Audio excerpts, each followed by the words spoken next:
Anime की कहानी यहाँ से शुरू होती है, जहाँ पर हमें सातू नाम का एक लड़का दिखाया जाता है जो रियल लाइफ में बिल्कुल ही अनलकी और इग्नोरेड इंसान होता है। वो एक छोटी सी कंपनी में हैंडीमैन का काम करता है, जहाँ पर उसका बॉस उसे गंदे तरीके से बात करता है, कम सैलरी देता है और एचआर डिपार्टमेंट सिर्फ रील्स और टाइम पास में ही लगा देता है। रोज काम के बाद सातू सोचता रहता है कि क्या मेरी पूरी जिंदगी बस इसी तरीके से बेकार गुजरने वाली है, और फिर थका हुआ वो अपने गंदे घर की तरफ चल पड़ता है। तभी अचानक सड़क पर चलते वक्त एक तेज ट्रक आता है और सातू को सीधा एक दूसरी दुनिया में फेंक देता है। जब उसकी आंख खुलती है तो वो देखता है कि ये दुनिया बिल्कुल ही अलग है। यहाँ पर विजार्ड्स, वॉरियर्स और डेंजरस मैजिकल क्रिएचर भरे पड़े हैं। सातू तुरंत समझ जाता है कि यहाँ पर जिंदा रहना उसके नॉर्मल 9 to 5 जॉब जैसा बिल्कुल भी नहीं होने वाला है। इस दुनिया में सब मॉन्स्टर्स मारने में लगे होते हैं, लेकिन किसी को भी ये नहीं पता होता है कि चीजों को रिपेयर करने वाला बंदा ही आगे जाकर सबसे ज्यादा काम का साबित होने वाला है। कुछ टाइम के बाद सातू की मुलाकात एक अजीब सी एडवेंचरस पार्टी से होती है, जो कि डंजन एक्सप्लोर करने के लिए उसकी हेल्प चाहते होते हैं। इस टीम में रेल्सा होती है, जो कि बहुत ही स्ट्रॉन्ग वॉरियर होती है, लेकिन नेचर से थोड़ी सी साई भी।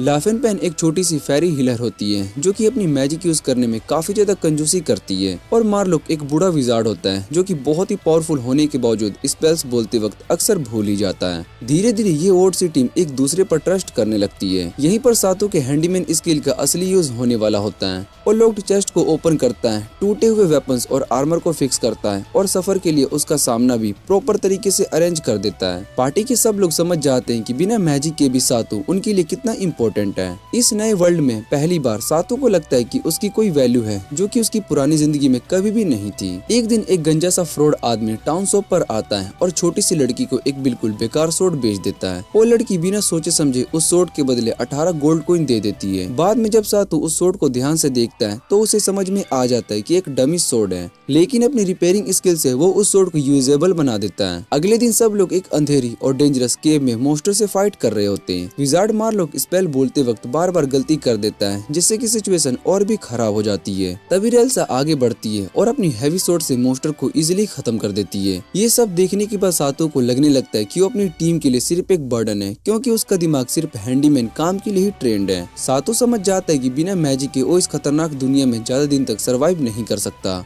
इसलिए वो डिसाइड करता है कि वो मार्लोक के सारे स्पेल्स सीखेगा। सिर्फ कुछ ही दिनों में सातू विजार्ड के स्पेल्स को याद कर लेता है और मिशन में उनकी मदद करने लगता है, जिससे कि उनकी टीम को सपोर्ट भी मिलता है। लेकिन एक दिन जब सब लोग एक चेस्ट ओपन करने की कोशिश कर रहे होते हैं, तभी केव अचानक से हिलने लगती है और टूटना शुरू हो जाती है। इसी अफरा तफरी में सातू का पैर फिसल जाता है और वो नीचे एक डार्क और क्रीपी अंडरग्राउंड केव में गिर जाता है। जमीन पर गिरते ही उसे तेज दर्द फील होता है और वो देखता है कि उसकी लेग टूट चुकी है और काफी ब्लीडिंग हो रही है। अब वो अकेला यहाँ से निकल नहीं सकता। अंधेरे में पड़ा हुआ सातू अपनी पुरानी बेकार जिंदगी को याद करता है और सोचने लगता है कि शायद से उसकी टीम उसे एक बर्डन समझकर यहीं पर छोड़कर चली जाएगी। उस वक्त सातू के दिमाग में सिर्फ एक ही सवाल घूम रहा होता है, क्या इस नए वर्ल्ड में भी उसकी किस्मत वही पुरानी वाली रहने वाली है, या फिर आगे कुछ और भी लिखा है। थोड़ी देर के बाद सातू देखता है कि रेल्सा, विजार्ड और फेरी लाफेनपेन घबराते हुए उसकी तरफ भाग रहे होते हैं। वो सब सातू को देखकर रिलीफ महसूस करते हैं और उससे कहते हैं कि उसे कभी भी अकेला छोड़कर नहीं जाएंगे, क्योंकि सातू उनके लिए बहुत ही ज्यादा अच्छा है। और ये बात सुनते ही सातू के दिल में एक अलग ही वार्मथ आ जाती है और पहली बार उसे लगता है कि कोई उसे सच में अपना मानता है। उस पल सातू के चेहरे पर एक हल्की सी मुस्कान आ जाती है। अगले दिन ये सब लोग एक multi headed slimy sea monster से फाइट कर रहे होते हैं, जिसका नाम एगोनी होता है। एनोगी इतना ज्यादा चिपचिपा होता है कि रेल्सा उसे देखकर ही उल्टी करने लगती है, क्योंकि उसे स्लाइम से भरी चीजें बिल्कुल भी पसंद नहीं होती। सिचुएशन को संभालते हुए विजार्ड एनोगी पर मैजिक कास्ट कर देता है और उसी वक्त सातू अपनी सोर्ड से एक पावरफुल स्लैश करता है, जिससे कि एनोगी वहीं पर मर जाता है। ओहो भाई लोग, न्यू ईयर के लिए एक क्रेजी न्यूज आ चुकी है। 1X ने एक मैसिव सेंटा प्रमोशन लॉन्च कर दिया है और प्राइस देखकर सच में दिमाग ही हिल जाएगा। सोचो जरा, MacBook pro 16, iPhone 17 pro max, watch ultra 3 जैसे और भी प्रीमियम गैजेट्स जीतने का चांस। पार्टिसिपेट कैसे करना है मैं आपको बताता हूँ। बस 1X की वेबसाइट या ऐप पर जाओ, स्पोर्ट्स फॉलो करो या गेम खेलो और लकी टिकट्स अर्न करो। और हाँ, टिकट्स की कोई लिमिट नहीं है, जितना ज्यादा प्ले करोगे उतना ज्यादा चांसेस है जीतने के। ऑफर वैलिड है जनवरी 11 तारीख तक। रजिस्ट्रेशन के टाइम मेरा प्रोमो कोड यूज करो, जो होगा RS NEO, जिससे कि तुम्हें एक्स्ट्रा ग्रांटेड बोनस भी मिलेगा। रजिस्ट्रेशन प्रोसेस कमेंट में पिन है, वहां से स्टेप बाय स्टेप फॉलो कर लेना।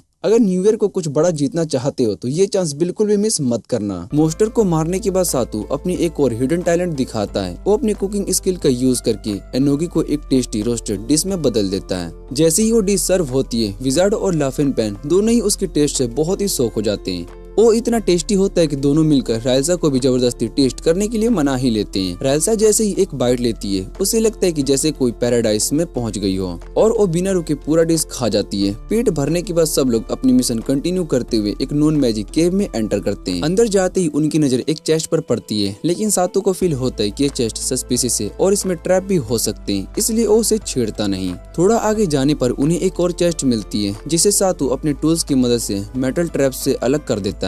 लेकिन जैसे ट्रैप्स रिमूव होते हैं, एक बदबू मारने वाला ग्रीन लिक्विड अचानक से रेल्सा के आर्मर पर गिर पड़ता है। वो लिक्विड आर्मर को मेल्ट कर देता है और रेल्सा का आर्मर नुकसान हो जाता है। ये सीन थोड़ा सा ऑकवर्ड तो हो जाता है, लेकिन सब लोग समहाउ सिचुएशन को हैंडल कर लेते हैं। रात को सब लोग कैंप फायर के पास बैठे होते हैं, तभी बूढ़े विजार्ड की कमर में अचानक से दर्द शुरू हो जाता है। वो लाफिनपेन से कहता है कि अपनी मैजिक से उसकी हेल्प करें, लेकिन ग्रीडी फेरी सीधा एक गोल्ड कॉइन मांग लेती है। विजार्ड के पास पैसे नहीं होते क्योंकि वो अपना सब कुछ गैम्बलिंग में हार चुका होता है। तब सातू आगे बढ़कर कहता है कि वो गोल्ड कॉइन दे देगा। बाद में सातू रेल्सा से पूछता है कि लाफिनपेन हमेशा इतनी सेल्फिश क्यों रहती है। रेल्सा उसे एक ऐसी जगह पर ले जाती है जहाँ पर लाफिनपेन चांद की तरफ देखकर वो गोल्ड कॉइन ऑफर कर रही होती है। जब सातू इस अजीब रिचुअल के बारे में पूछता है तो रेल्सा उसे बताती है कि लाफिनपेन एक मूनलाइट फेरी है। उसकी रेस को मून गॉडेस ने कर्स किया था और अगर वो गोल्ड कॉइन ऑफर ना करे तो उनका साइज धीरे धीरे छोटा होने लगता है। रेल्सा ये भी बताते हैं कि मूनलाइट फेरिस पहले चांद पर रहते थे, लेकिन जेलस हाफ मून गॉडेस ने उन्हें धरती पर फेंक दिया। ये सब सुनने के बाद सातू लाफिनपेन का पूरा डेब्ट अपनी सेविंग से चुकाने की बात करता है, लेकिन रेल्सा कहते हैं कि लाफिनपेन कोई फ्री लोडेड नहीं है और वो ऐसा ऑफर कभी भी एक्सेप्ट नहीं करेगी। अगले दिन जब सातू एक चेस्ट ओपन करता है तो उसे लगता है कि इसमें कोई रिवॉर्ड होगा, लेकिन ये चेस्ट एक टेलीपोर्टेशन ट्रैप निकलती है जो कि सातू और रेल्सा दोनों को खींचकर ग्रेट लैबिरिंथ के सबसे लोएस्ट फ्लोर में फेंक देती है और यहीं से उनकी एक और डेंजरस जर्नी शुरू होने वाली होती है। विजार्ड और फेरी इस टेलीपोर्टेशन इफेक्ट से सेफ रहते हैं क्योंकि उनकी बॉडी मैजिक से अगेंस्ट इम्यून होते हैं, लेकिन जैसे ही सातू और रेल्सा खुद को संभालते हैं तभी उनके सामने एक बहुत ही बड़ा आयरन गोलेम खड़ा होता है। उसकी बॉडी पूरा आयरन से बनी होती है और हर स्टेप पर जमीन कांपने लगती है। रेल्सा तुरंत सातू से कहती है कि वो उनके पीछे रहे और अगर सिचुएशन कंट्रोल से बाहर हो जाए तो वो तुरंत भाग जाए। रेल्सा अपनी मैजेस्टिक सोर्ड के साथ गुलेम पर चार्ज करती है, लेकिन गुलेम सिर्फ एक ही पावरफुल हिट में उसे दूर फेंक देता है। जमीन पर गिरी हुई रेल्सा इंजर्ड हो जाती है और दर्द में सातू से कहती कि वो यहाँ से भाग जाए, लेकिन सातू पहली बार पीछे हटने की वजह सीधा गुलेम पर चढ़ जाता है और अपनी हैंडी में नॉलेज का यूज करके उस पर मोल्टेन मेटल लिक्विड डाल देता है। ये गुलेम के लिए एक बहुत ही बड़ा शौक होता है, लेकिन मरने से पहले वो अपनी पूरी ताकत लगाकर सातू को जोर से जमीन पर पटक देता है। सातू बैडली इंजर्ड हो जाता है और होश खो देता है। रेल्सा घबराकर उसे जगाने की कोशिश करती है और उसकी आंखों में आंसू आ जाते हैं। वक्त धीरे धीरे निकल रहा होता है और रेल्सा मन ही मन विजार्ड और लाफिनपेन के आने की दुआ करने लगती है। तभी उसे याद आता है कि विजार्ड ने एक बार उसे एक लाइफ सेविंग पोशन दिया था जिसका नाम ड्रॉप ऑफ लाइफ था। बिना टाइम वेस्ट किए रेल्सा पोशन को अपने मुंह में डालती है और सातू को किस करके वो लिक्विड उसके मुंह में डाल देती है ताकि उसकी जान बच सके। कुछ देर के बाद सातू धीरे धीरे आंखें खोलता है और अपने सामने विजार्ड, फेरी और रेल्सा को चिंता में खड़ा देखता है। सातू के जिंदा होने पर लाफिनपेन खुशी से उछल पड़ती है और उसे बताती है कि कैसे रेल्सा ने उसकी जान बचाई। ये सुनते ही रेल्सा शर्म से बिल्कुल लाल हो जाती है और नजरें झुक जाती है उसकी। सातू भी समझ जाता है कि वो अकेला नहीं है, कोई है जो उसकी परवाह करता है। अगली सुबह लाफिनपेन ने सातू को इस नए और अजीब दुनिया के टूर कराने लेकर जाती है। सबसे पहले वो उसे मैरिज कंसल्टेंसी ऑफिस लेकर जाती है। सातू ये देखकर बहुत ही हैरान हो जाता है कि इस मैजिकल वर्ल्ड में भी अरेंज्ड मैरिज के लिए प्रॉपर ऑफिस होते हैं। लाफिनपेन सातू को बताती है कि ये किंगडम काफी पीसफुल है और यहाँ पर वेपन्स मैजिक का यूज काफी ज्यादा बढ़ चुका है। इन सब प्रोसेस की वजह से विमेंस को भी एडवेंचर पर जाने का मौका मिलता है, लेकिन साथ ही वो ये भी बताती है कि लैबिरिंथ का ट्रेजर लगभग खत्म हो चुका है, जिसकी वजह से आदमियों की इनकम कम होती जा रही है और शादियां और मुश्किल होती जा रही है। थोड़ी देर के बाद लाफिनपेन सातू से कहती कि एक बार फिर से मैरिज कंसल्टेंसी ऑफिस के अंदर देखो। अंदर जाते ही सातू बहुत ही शौक हो जाता है जब वो देखते है कि उनका बूढ़ा विजार्ड अपने लिए एक ब्राइड ढूंढ रहा होता है। तभी रेल्सा आकर विजार्ड को वहाँ से जबरदस्ती खींच कर लेकर जाती है और मैरिज कंसल्टेंट लेडी रिलीफ सांस लेती है। लोफेन पेन बताती है कि रेमेडी मैजिक का एडवांस होने की वजह से लोग ज्यादा टाइम तक जीने लगे हैं, जिसकी वजह से एगिंग पॉपुलेशन और केयर गिवर्स यानी कि जो देखभाल करते हैं उनका इशू सीरियस प्रॉब्लम बन चुका है। अपनी नेक्स्ट मिशन के लिए ओ सफीर से केव के अंदर आ जाते हैं, जहाँ पर उनकी मुलाकात एक टेम्पटेशन फेरी से होती है जो अपनी खूबसूरती के लिए बहुत ही मशहूर होती है। जैसे सातू उसके पास जाता है, फेरी एक स्पेल कास्ट करती है जिससे कि सातू उसके प्यार में पागल हो जाता है। जैसे जैसे दिन बीत रहे होते हैं, पहले सातू जो बहुत ही शाय और चुपचाप रहता था उसके बिहेवियर में धीरे धीरे चेंज आने लगता है। वो फेरी की तरफ अट्रैक्ट होने लगता है और उसकी पर्सनैलिटी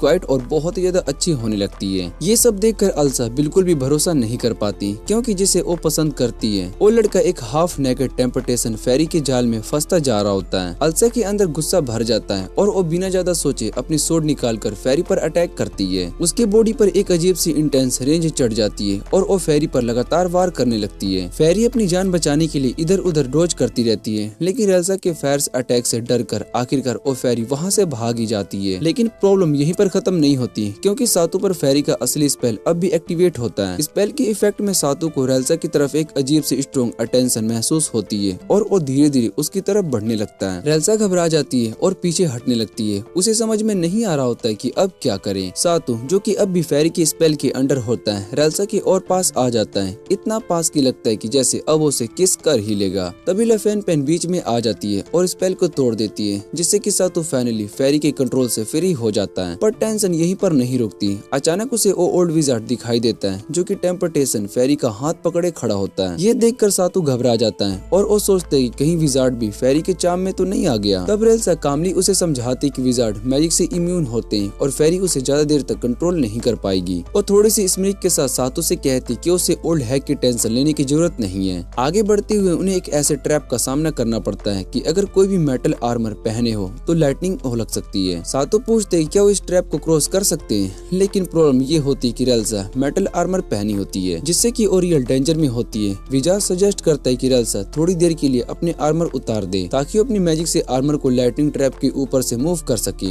रेल्सा थोड़ी सी हेजिटेट हो जाती है, क्योंकि आर्मर के नीचे उसने रिवीलिंग क्लोथ्स पहने होते हैं और आर्मर उतारना उतना अनकंफर्टेबल फील करता है। रेल्सा के डिस्कम्फर्ट को समझकर जेंटलमैन सातू तुरंत अपनी शर्ट उतार देता है और रेल्सा को पहनाने के लिए दे देता है। जैसे ही वो लोग ट्रैप पर कदम रखते हैं, एक अनएक्सपेक्टेड चीज हो जाती है। विजार्ड खुद लाइटनिंग का शिकार हो जाता है, क्योंकि वो हमेशा की तरह अपनी मैजिक स्पेल भूल जाता है और ये देखकर सब लोग बहुत ही हैरान हो जाते हैं। बाद में जब सातू एक रेंटेड रूम में बैठा होता है, उसे एक अजीब सी बुक मिलती है जो कि एक पुराने जंग लगे हुए लॉक से बंद होती है। वो अपनी हैंडीमैन स्किल का यूज करके उस बुक को खोलने की कोशिश करता है। बुक खुलते ही उसके अंदर से एक कैज होता है जिसमें कि एक रोटेन मशरूम रखा होता है। तभी अचानक विजार्ड उसके पीछे आ जाता है और उसे बताता है कि मशरूम का नाम कोका मरट मशरूम है। वो एक्सप्लेन करता है कि ये मशरूम डिलीशियस में से एक होता है और इतना रेयर जो कि वेस्ट नहीं किया जा सकता। विजार्ड उस मशरूम को अपने हाथ में ले लेता है और उसे ऐसे स्निफ करने लगता है जैसे कि कोई बहुत ही पुराना आदमी हो जो कि बिल्कुल अलग ही दुनिया में हो। वो सातू को बताता है कि उसने इस मशरूम को बहुत ही पहले छुपा कर रखा था ताकि कोई उसे छीन ना सके। फिर वो सातू को डिटेल्स में समझाने लगता है मशरूम को खाना कैसे होता है और कौन सा हिस्सा सेफ होता है। तभी अचानक रेल्सा कमरे का गेट जोर से खोल देती है और कहते कि उसे भी अपना शेयर चाहिए। ये सब देखकर सातू अपने मन में सोचता है कि शायद से वो मशरूम के दीवानों में फंस चुका है। कुछ दिन के बाद जब ये लोग एक ड्रैगन को मारने के लिए एक मिशन पर निकलते हैं, तब डेड ड्रैगन के विस्कल्स निकलते हैं और सातू की सबसे अच्छा वायर कटर टूल अचानक से टूट जाता है। टूल टूटने की वजह से सातू थोड़ा सा उदास हो जाता है। ये देखकर पेल्जा उससे पूछती क्या तुम इसे ठीक कर सकते हो, लेकिन सातू इसमें नहीं होता है, इसलिए वो परेशानी में सर हिला देता है। सातू सोचने लगता है कि काश कोई ऐसा क्राफ्टमैन होता है जो कि मेरे इस टूल को जल्दी से रिपेयर कर सके। उसकी उदासी को देखकर विजार्ड सजेस्ट करता है कि उन्हें एक अपनी जान पहचान से मिलना चाहिए जो कि थोड़ा सा अजीब जरूर है पर काम का मास्टर है। विजार्ड बताता है कि उस आदमी का नाम डोनजेन है और उसे लोग स्टील की आवाज सुनने वाला आदमी भी कहते हैं। वो स्टील को मैनिपुलेट करके उसका शेप बदल सकता है और नए टूल बना सकता है। वो एक ड्वार्फ होता है जो कि छोटे लोगों के लिए आर्मर से लेकर जायंट के लिए शील्ड्स बना सकता है। अपने काम में बिल्कुल प्रोफेशनल होता है, लेकिन ड्वार्फ ने काम छोड़ दिया था क्योंकि लोग उसे ठीक से पेमेंट नहीं देते थे और हमेशा ओवरचार्ज का शिकायत करते रहते थे। विजार्ड बताता है कि ड्वार्फ अब एक गहरी केव के बिल्कुल लास्ट में छुपा रहता है, जहाँ एक ऐसा दरवाजा है जो कि तब तक नहीं खुलता जब तक कि 108 की का यूज ना किया जाए। विजार्ड ये भी कहता है कि उस वर्कशॉप में घुसना किंग के बेडरूम में छुपकर जाने से भी ज्यादा मुश्किल होता है। ये सुनने के बाद भी सातू चैलेंज को एक्सेप्ट कर लेता है। थोड़ी मेहनत के बाद वो एक एक करके 108 की लॉक खोल देता है। जैसे ही वो लोग ड्वार्फ के वर्कशॉप के अंदर जाते हैं, वो उस ग्रम्पी ओल्ड मैन ड्वार्फ को ग्रेट करता है। ड्वार्फ बिल्कुल शॉक हो जाता है। तब उसे पता चलता है कि दूसरी दुनिया में एक हैंडीमैन इतने सारे टूल्स को खोल सकता है। फिर ड्वार्फ अपनी एक्सपर्टेशन स्किल का यूज करके सातू का टूल ठीक कर देता है और पेमेंट में एक ड्रैगन स्केल्स मांगता है। सातू बिना किसी हेजिटेशन के उसे ड्रैगन सेल्स दे देता है। अपना रिपेयर टूल देखकर सातू बहुत ही हैरान हो जाता है, क्योंकि ब्लेड की एज इतने ज्यादा परफेक्टली रिफाइंड होते हैं कि सिल्वर के साथ साथ बिल्कुल स्मूथली ज्वाइन किए गए होते हैं। तभी सातू ड्वार्फ से कुछ और बनाने के लिए मुंह खोलता है, लेकिन जब ड्वार्फ पूछता है कि क्या बनाना है तो सातू बात को बदल देता है और खाने की बात कर देता है। ड्वार्फ बिना कुछ बोले उन सब के लिए डिनर प्रिपेयर कर देता है। जब सब लोग खाना खाते हुए और ड्रिंक करते हुए बैठे होते हैं, तब सातू अचानक से राल्सा से एक सीरियस सवाल पूछ लेता है। वो कहता है कि अगर इस दुनिया में औरतें, बच्चे और बिल्कुल पावरलेस लोग भी आसानी से ऐसे वेपन्स को हासिल कर ले जो कि किसी को भी मार सकते हो, तो फिर क्या होगा। और ये सुनने के बाद आधी नशे में डूबा हुआ एक आदमी बोल पड़ता है, ऐसी चीजें बिजनेस के लिए बिल्कुल भी अच्छी नहीं होगी। सातू इस बात पर सोचने लगता है कि अगर उसके पास एक गन हो तो शायद से बैटल में हेल्प मिल सकती है, लेकिन साथ ही वो इस बात से भी हेजिटेट करता है कि इतने डेंजरस वेपन्स का इस दुनिया में लाना सही नहीं होगा। ये सब सोचकर वो अपने ख्यालों को साइड में रख देता है और अचानक खड़ा हो जाता है और राल्सा से कहता है कि मुझे शॉट चलाना सिखाओ। लेकिन ज्यादा बियर पीने की वजह से राल्सा वहीं पर सो जाती है। कुछ दिन के बाद सातू को एक बहुत ही ब्रूटल फ्लू हो जाता है और उसकी बॉडी में टेम्परेचर में एक्सट्रीम चेंज होने लगती है। फेरी डिक्लेयर कर देती कि उसके पास ऐसी कोई मैजिक नहीं है जो कि कॉमन कोल्ड को ठीक कर सके, और विजार्ड भी इस बात से एग्री करता है। राल्सा सातू से कहती कि वो थोड़ा सा रेस्ट करें जब तक कि वो लोग ऐसे जॉब पर फोकस करेंगे जहां पर मोस्टर को बिना उसके हराए जाया जा सके। ये सुनकर सातू सॉरी बोल पड़ता है और कहता है कि वैसे भी वो बैटल में यूजलेस ही है। लेकिन सातू ये नहीं जानता होता है कि उसने विजार्ड की स्पेल में मदद की है, लोफेन पेन को बैटल के टाइम सपोर्ट दिया है और आयरन जाइंट मोस्टर से राल्सा की जान बचाई है। बैटलफील्ड में हैंडीमैन सातू को छोटी छोटी मदद करता है, वही उसकी पार्टी के लिए बहुत ही इम्पोर्टेंट होती है। उसके बिना उसकी पार्टी सही तरीके से काम नहीं कर पाती। इस मिस्टीरियस दुनिया में आए हुए सातू को लगभग आधा साल हो चुका होता है। एक दिन वो टाउन की शॉप गर्ल को अपनी पिछली जिंदगी के बारे में बता रहा होता है। वो कहता है कि अपनी दुनिया में वो एक कंस्ट्रक्शन कंपनी में काम करता था जहाँ पर उसकी सैलरी बहुत ही कम थी और कोई भी रिस्पेक्ट नहीं करता था। जब उसने अपने बॉस से इस बारे में बात करने की कोशिश की तो बॉस ने बिना सोचे समझे उसे जॉब से निकाल दिया। उदास और टूटा हुआ सातू अपने घर वापस जा रहा होता है और कहीं न कहीं उसके मन में ये भी ख्याल होता है कि अगर वो मर भी जाए तो शायद से कोई फर्क नहीं पड़ेगा। इसी सोच में डूबा हुआ वो रोड पर चल रहा होता है। तभी एक बड़ा सा ट्रक आता है और सीधा उससे टकरा जाता है। एक पल में सातू ऐसे गायब हो जाता है जैसे वो इस दुनिया में कभी आया ही नहीं था और न ही उसकी जरूरत थी यहाँ पर। लेकिन अगले ही मोमेंट में सातू आसमान में गिरता है और एक हाल्फ नेकेड लड़की के पास आकर गिर जाता है, जो नींद में किसी ओल्ड गेजर और फेरी का नाम ले रही होती है। जब लड़की अपनी आंखें खोलती है और अपने बेड पर एक अनजान लड़के को देखती है तो वो डर के मारे चीख पड़ती है। वो तुरंत अपने डैगर निकालकर सातू को मारने ही वाला होता है, उसे परवेट समझकर। तभी विजार्ड बीच में आ जाता है और कहता है कि उसे सातू के अंदर कोई भी मैजिक पावर फील नहीं हो रही है। इसका मतलब ये होता है कि सातू इस दुनिया का नहीं है। अगर उस ओल्ड विजार्ड ने उस वक्त सातू को ना रोका होता तो शायद से सातू वहीं पर मारा जा चुका होता।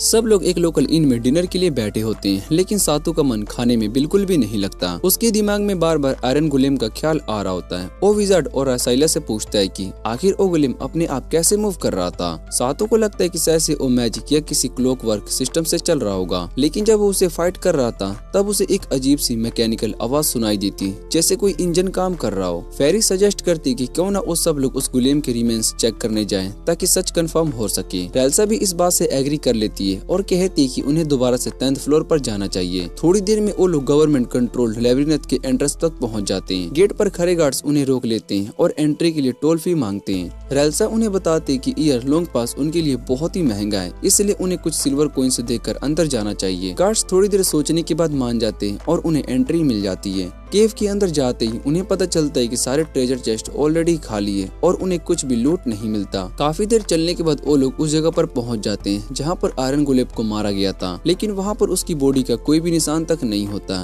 विजार्ड कहता है कि शायद से कोई उसे वहां से उठाकर ले गया होगा। सातो थोड़ा सा गिल्टी फील करता है और सबसे माफी मांगता है कि उसकी वजह से उन्हें इतनी दूर तक जाना पड़ा। तभी अचानक सातो के कानों में एक लुकिंग की आवाज सुनाई देती है और उस आवाज की डायरेक्शन में दौड़ता है और उसके साथ राल्सा, विजार्ड और फेरी भी चल पड़ते हैं। वहाँ सातो एक तेज चलने वाली मशीन को पकड़ लेता है जो कि बाद में एक रोबोट वैक्यूम निकलती है। लेकिन अगली पल वो रोबोट सातो के हाथ से छूटकर अंधेरे में भाग जाता है। ये देखकर विजार्ड पूछते कि क्या ये चीजें सातो की दुनिया से है, और सातो हाँ में सर हिला देता है। आगे बैठा हुआ सातो अपना हाथ एक वॉल पर रखता है और विजार्ड उसे बताता है कि एक कैमोफ्लेज वेरियर है। सातो की मदद से विजार्ड एक मैजिकल स्पेल चैंट करता है और वॉल से एक तेज रोशनी निकलती है। धीरे धीरे वो वॉल दो हिस्सों में स्प्लिट हो जाती है और एक नया एंट्रेंस सामने आ जाता है। जैसे ही नया एंट्रेंस खुलता है, पूरे किंगडम से एडवेंचरस वहाँ पर जमा होने लगते हैं। जब सातो से पूछा जाता है कि क्या उसे किंगडम की तरफ से कोई परमिशन मिली थी, तो सातो कह देता है कि उसे कोई भी प्रॉब्लम नहीं है, क्योंकि उन्हें अगले 10 सालों तक फ्री एडमिशन मिलने वाली होती है। विजार्ड सातो के चेहरे पर थोड़ी उदासी नोटिस करता है और पूछते क्या अभी उस रोबोट वैक्यूम के बारे में ही सोच रहा है। सातो पहले थोड़ा सा हेजिटेट करता है, लेकिन उसे जवाब देने का मौका भी नहीं मिलता। तभी एक चार्मिंग सा यंग बॉय और एक छोटी सी यंग गर्ल उसके सामने आ जाती है। लड़का अपना नाम कैंट्स बताता है और कहता है कि वो किंगडम को ऑफिशियली रिकॉग्नाइज्ड हीरो है। वो सातो के सामने झुककर उसका शुक्रिया अदा करता है, क्योंकि उसकी वजह से एक नया रास्ता सामने आया होता है। सातो विजार्ड से पूछते हैं क्या डीमन किंग दोबारा वापस आएगा। विजार्ड जवाब देता है कि डीमन किंग के वापस आने के चांसेस बहुत ही कम है, लेकिन इस दुनिया में कई लोगों को हीरो के रूप में चुना गया है और उनमें से एक कैंट भी है। और ये सुनने के बाद कैंट कैजुअली कह देता है कि चाहे नया रूट सातो ने डिस्कवर किया हो, लेकिन उसके सारे लेवल्स क्लियर करने वाला वही होगा। ये बात सुनकर सब लोग बहुत ही हैरानी से देखने लगते हैं, क्योंकि उसका बिहेवियर काफी ज्यादा रूड होता है। तभी अचानक एक मोटा सा प्रीस्ट भागते हुए उनके पास आता है। वो दोनों यंग हीरोज की तरफ से माफी मांगता है और एक्सप्लेन करता है कि हीरो को बहुत ही छोटी एज में चूज कर लिया गया था, इसलिए उसकी मैनर्स अभी तक ठीक नहीं है। वो अपना नाम मोंटेल पेविट बताता है और कहता है कि वो हीरो की एजुकेशन का इंचार्ज है। फिर वो सातो की तरफ फ्रेंडशिप के लिए हाथ बटाता है, लेकिन तभी एक दूसरा हीरो उसे रोक देता है और कहता है कि ये रोग मोटल अपने हाथ में कुछ छुपा कर रखता है, जो भी उसे हाथ मिलाता है वो मूव करना बंद कर देता है। जब सातो आसपास देखता है तो उसे कई सोल्जर्स, आदमी और एडवेंचरर्स जमीन पर पड़े दिखाई देते हैं, जो दर्द में करा रहे होते हैं, क्योंकि वो अपना बॉडी हिला नहीं पा रहे होते हैं। अपना प्लान फेल होता देखकर मोटल डर के मारे वहाँ से भाग जाता है। सातो उस अनजान आदमी को थैंक यू बोलता है जिसने उसे मोटल से बचाया होता है। तब रायल्सा नोटिस करती कि वो आदमी एक फाइटर एल्फ है, जिसके हाथ आयरन से बने हुए होते हैं। थोड़ी देर में ही वो एल्फ अपने साथी लोगों से कहता है कि जल्दी से लेविनेथ की तरफ चलो, वरना रेयरेस्ट ट्रेजर कोई ले जाएगा। कुछ वक्त के बाद वो लोग दो अजीब आदमियों को देखते हैं जो कि सिल्वर ड्रैगन का सर उठाए हुए होते हैं। रायल्सा सातो को बताती कि ये दोनों फ्यूचर में उनके लिए बहुत ही टफ कॉम्पिटिटर बनने वाले हैं, क्योंकि उनकी पार्टी सबसे ज्यादा स्ट्रॉन्ग है। अगली सुबह सातो और उसकी टीम दोबारा से लेविनेथ में आ जाते हैं। सब लोग रेडी होते हैं, लेकिन उनके मन में एक टेंशन भी होती है। वो अंधेरे और घुमावदार रास्तों से बहुत ही संभल कर चलते हैं। हर कदम शांत होता है और सबकी नजर आसपास के शैडो पर पड़ी होती है। पूरे एरिया में एक अजीब सी खामोशी होती है, जिसे सिर्फ दूर से गिरते पानी की आवाज तोड़ रही होती है। तभी अचानक एक तेज और गुस्से भरी दहाड़ सुनाई देती है। अंधेरे में से एक बहुत ही बड़ा ड्रैगन जैसा मॉन्स्टर सामने आ जाता है। बिना कोई वार्निंग दे वो अपने मुंह खोलता है और मोरलोक, जो कि टीम का विजार्ड होता है, उसकी तरफ जहरीली धुएं का एक घना क्लाउड फेंक देता है। मोरलोक को स्मोक सांस के साथ अंदर ले लेता है। उसका बॉडी कमजोर पड़ जाता है और वो बेहोश होकर जमीन पर पड़ जाता है। सातो घबराकर मोरलोक के पास भागता है और उठाने की कोशिश करता है, क्योंकि वो जानता है कि मोरलोक की मैजिक के बिना उनके पास जीतने का कोई चांस नहीं है। इसी बीच टीम की वॉरियर रायल्सा आगे बढ़ती है और अपनी सोर्ड को मजबूती से पकड़ती है और अपने मेटल शील्ड ऊपर उठाती है। ड्रैगन का सामना करने के लिए बिल्कुल रेडी होती है। ड्रैगन पूरी ताकत के साथ रायल्सा पर चार्ज कर देता है। हर एक अटैक से उसके पूरे बॉडी में शॉक वेव महसूस होने लगती है। मॉन्स्टर की स्ट्रेंथ इतनी ज्यादा होती है कि रायल्सा को पीछे धकेल दिया जाता है। उसके बूट्स पत्थर की जमीन पर घिसने लगते हैं और अपनी जगह पर खड़े रहने की कोशिश करती है। रायल्सा अपनी सीट से हर अटैक को ब्लॉक करती है, लेकिन धीरे धीरे उसके हाथ कांपने लगते हैं। उसकी हिम्मत के बावजूद उसकी सोर्ड ड्रैगन के हार्ड सेल्स को मुश्किल से ही स्क्रैच कर पाते हैं। ड्रैगन की थिक और स्ट्रॉन्ग स्किन उसे ऑलमोस्ट हर अटैक से बचा ही लेती है और उसकी पूंछ का हर एक वार रायल्सा के बैलेंस बिगाड़ देता है। तभी अचानक एक छोटी सी लड़की, जिसके बाल ट्विन पिग स्टाइल में होते हैं, वहाँ अपीयर होती है और बिना डरे पूरे कॉन्फिडेंट के साथ और स्पीड के साथ ड्रैगन की तरफ भागती है। अपना वेपन उठाकर वो ड्रैगन के साइड पर अटैक करती है। पहली बार ड्रैगन दर्द से जोर से चिल्लाता है, क्योंकि वो इतने शार्प अटैक एक्सपेक्ट नहीं किया था। ड्रैगन गुस्से में खुद को झटकाने की कोशिश करता है, लेकिन वो लड़की बिना रुके लगातार अटैक करती रहती है। उसका हर बार ड्रैगन के स्केल के वीक स्पॉट्स पर पड़ता है, जिससे कि वो मॉन्स्टर लड़खड़ाने लगता है। आखिर में एक लास्ट पावरफुल स्ट्राइक के साथ वो लड़की फाइनल बो दे देती है। ड्रैगन एक लंबी और दर्द भरी दहाड़ के साथ जमीन पर गिर जाता है और वहीं पर हार जाता है। उसके बाद वो लड़की अपना नाम बताती है, लिलिसा लेसनपोन, जिसे लोग मैजिकल बीस्ट हंटर के नाम से जानते हैं। थोड़ी देर में एक बड़ा और स्ट्रॉन्ग सा आदमी उसके ऊपर आ खड़ा खड़ा होता है। लिलिसा उसे इंट्रोड्यूस करती है और बताती कि इसका नाम गिवर है। लिलिसा कहती कि वो लोग यहाँ पर ट्रेजर लेने के लिए आए हैं, लेकिन चेस्ट लॉक्ड है। वो सबको टेंशन ना लेने के लिए कहती है क्योंकि ग्रीवर एक मैजिशियन है जिसके पास थीविस जैसी स्किल्स होती है। लेकिन जब ग्रीवर अपने टूल से लॉक खोलने की कोशिश करता है तो वो कहता है कि ये लोग उसके लिए काफी ज्यादा डिफिकल्ट है। तब सातू पूछते है कि क्या वो ट्राई करे, और ये सुनकर लिलिसा उसे साइड आई से देखती है जैसे उसकी स्किल को अंडर एस्टिमेट कर रही हो। तभी रेल्सा गुस्से में बोल पड़ती है और कहती कि सातू को कम मत समझो, वो उनका टीममेट है। इसके बाद सातू अपने काम पर लग जाता है। अपने स्किलफुल हाथों और टूल की मदद से वो कुछ ही पल में चेस्ट को लॉक कर देता है। जैसे चेस्ट खुलती है सातू बहुत ही हैरान हो जाता है क्योंकि उसके अंदर डायमंड्स भरे होते हैं। वो कुछ डायमंड्स उठाता है और ग्रीवर की तरफ बढ़ता रहता है, कहते हुए कि ड्रैगन को मारने का क्रेडिट उनका है, इसलिए उन्हीं का ये हक बनता है। लेकिन ग्रीवर का चेहरा अचानक से डार्क रेड हो जाता है जैसे वो बहुत ही ज्यादा नर्वस हो गया हो। तब पता चलता है कि सातू ने सिर्फ ट्रेजर चेस्ट ही नहीं बल्कि ग्रीवर का दिल भी खोल दिया है। कुछ वक्त के बाद सातू किसी तरह अपनी टीम से अलग हो जाता है। थोड़ा आगे चलने के बाद उसकी मुलाकात दोबारा से उसी रोग मोटल से हो जाती है। सातू मोंटेल से कहता है कि अब वो इधर उधर नहीं घूमेगा क्योंकि उसके दोस्त रफली जानते हैं कि वो कहाँ पर है, इसलिए वो यहीं थोड़ी देर बैठकर रेस्ट करेगा। मोंटेल सातू को देखकर कहता है कि तुम कमजोर हो लेकिन लगता है कि तुम सिर्फ कॉन्फिडेंस से भरे हुए हो। यहाँ पर मोंटो सातू को गैसलाइट करने की कोशिश करता है और सातू से कहता है कि तुम्हारे टीममेट्स बहुत ही स्ट्रॉन्ग होंगे, इसीलिए मैंने उन्हें मैनिपुलेट करके अपनी टीम में ले लिया था। लेकिन सातू पर मोंटो की बातों का कोई असर नहीं होता है। ये देखकर मोंटो तुरंत अपना लगेज नीचे रख देता है और अपने अराउंड एक बैरियर बना लेता है। जब सातू उस बैरियर के बारे में पूछता है तो मोंटो कहता है कि ये मोस्टर से बचने के लिए। फिर वो सातू को देखकर बोलता है कि अनफॉर्चुनेटली उसके पास इतनी मैजिक एनर्जी नहीं है कि वो सातू के लिए भी बैरियर बना सके। तब सातू अपने बैग से कुछ बोतल्स निकालता है जिसमें होली वाटर होता है। ये बोतल उसे फेरी लाफिंग पेन ने दी होती है। सातू उन बोतल का होली वाटर अपने चारों तरफ गिरा लेता है और अपना प्रोटेक्टिव बैरियर बना लेता है। फिर आराम से बैठ जाता है। थोड़ी देर के बाद सातू मोंटो को सैंडविच ऑफर करता है लेकिन मोंटो मना कर देता है। वो गिल्टी फील कर रहा होता है क्योंकि पहले उसने सातू को बिल्कुल एक पीस्ट की तरह ही ट्रीट कर रहा था। मोंटो को धीरे धीरे रियलाइज होने लगता है कि उसका रूड और अनकाइंड एटीट्यूड ही लोगों के लिए उसे दूर कर रहा है। तभी सातू के टीम मेंबर्स भागते हुए उसके पास आते हैं और पूछते हैं क्या तुम ठीक हो।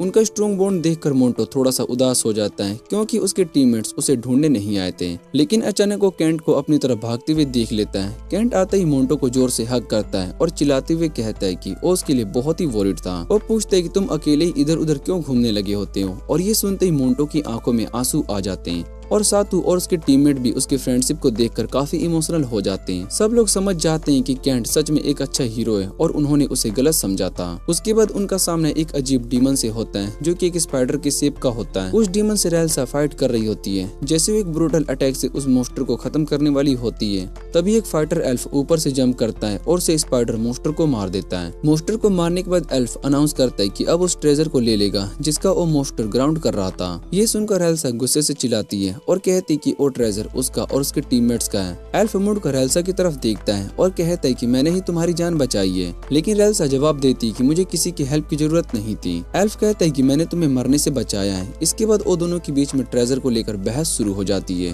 और दोनों एक दूसरे से लड़ने लगते हैं। आखिर में ये डिसाइड होता है कि वो अपना फैसला ड्यूअल के थ्रू करेंगे, चाहे ग्रेट लेबिरिंथ के अंदर एडवेंचरर्स के बीच फाइट करना फॉरबिडन ही क्यों ना हो। वो जानते थे कि अगर पकड़े गए तो उन्हें लेबिरिंथ में एंट्री देना हमेशा के लिए बंद कर दिया जाएगा। एल्फ कहता है कि अगर दोनों साइड की म्यूचुअल कॉन्टेस्ट हो तो डुअल में कोई भी प्रॉब्लम नहीं होगी। उसकी टीममेट नीना उसे रोकने की कोशिश करती है लेकिन उसकी बात नहीं मानता और रेजेल से कहता है कि अपनी साइड से किसी को भेजो। तब नीना और लफेन पेन आगे आते हैं और एक प्रॉमिस बनाते हैं जिसमें ये लिखा होता है कि अगर उन दोनों साइड में से कोई भी मर जाएगा तो किसी के दिल में भी कोई भी ग्रेडर्स नहीं होंगे। थोड़ी देर में वहाँ पर एक मैजिकल सील सेट दिया जाता है और एल्सा और वो एल्फ ड्यूअल के लिए रेडी हो जाते हैं। इधर सातू एक वॉरियर की वैल्यू को समझने की कोशिश कर रहा होता है लेकिन वो कुछ भी नहीं कर सकता और बस साइड में खड़े होकर सब कुछ देख रहा होता है। उसे थोड़ा सा कंफर्ट इस बात का भी होता है कि रेल्सा ने हैवी आर्मर पहना हुआ है, इसलिए एल्फ के आयरन क्लास से उसे कोई भी फैटल चोट नहीं लगेगी। जैसे ही डुअल स्टार्ट होता है सोर्ड और क्लास के टकराने की आवाज पूरे एरिया में गूंज उठती है। लेकिन एल्फ बहुत ही फास्ट होता है और अपने शार्प क्लास से रेल्सा को उसकी आर्मर के थ्रू ही इंजर्ड कर देता है। ये देखकर सातू को रियलाइज होता है कि रेल्सा की सोर्ड एल्फ जैसे क्विक और स्किल्ड ओपोनेंट के लिए बिल्कुल भी सूटेबल नहीं है। तभी अचानक रेल्सा अपना हैवी आर्मर हटा देती है और खुद को लाइट आर्मर मोड में एक्टिवेट कर लेती है जिससे उसका रिएक्शन टाइम काफी ज्यादा कम हो जाता है और ये देखकर नीना एल्फ से रुकने के लिए कहती है। वो बोलती है कि वो नहीं चाहती कि कोई भी मारा जाए और फाइट को यहीं पर खत्म कर देना ही बेहतर है। एल्फ भी इस बात से एग्री कर लेता है क्योंकि वो समझ चुका होता है कि अगर डुअल थोड़ा और चलता रहा तो शायद से वो हार भी सकता था। उसके बाद सातू उन सभी के सामने आता है और कहता है कि शायद से उनकी टीम का ट्रेजर का हिस्सा थोड़ा सा ज्यादा हो गया है,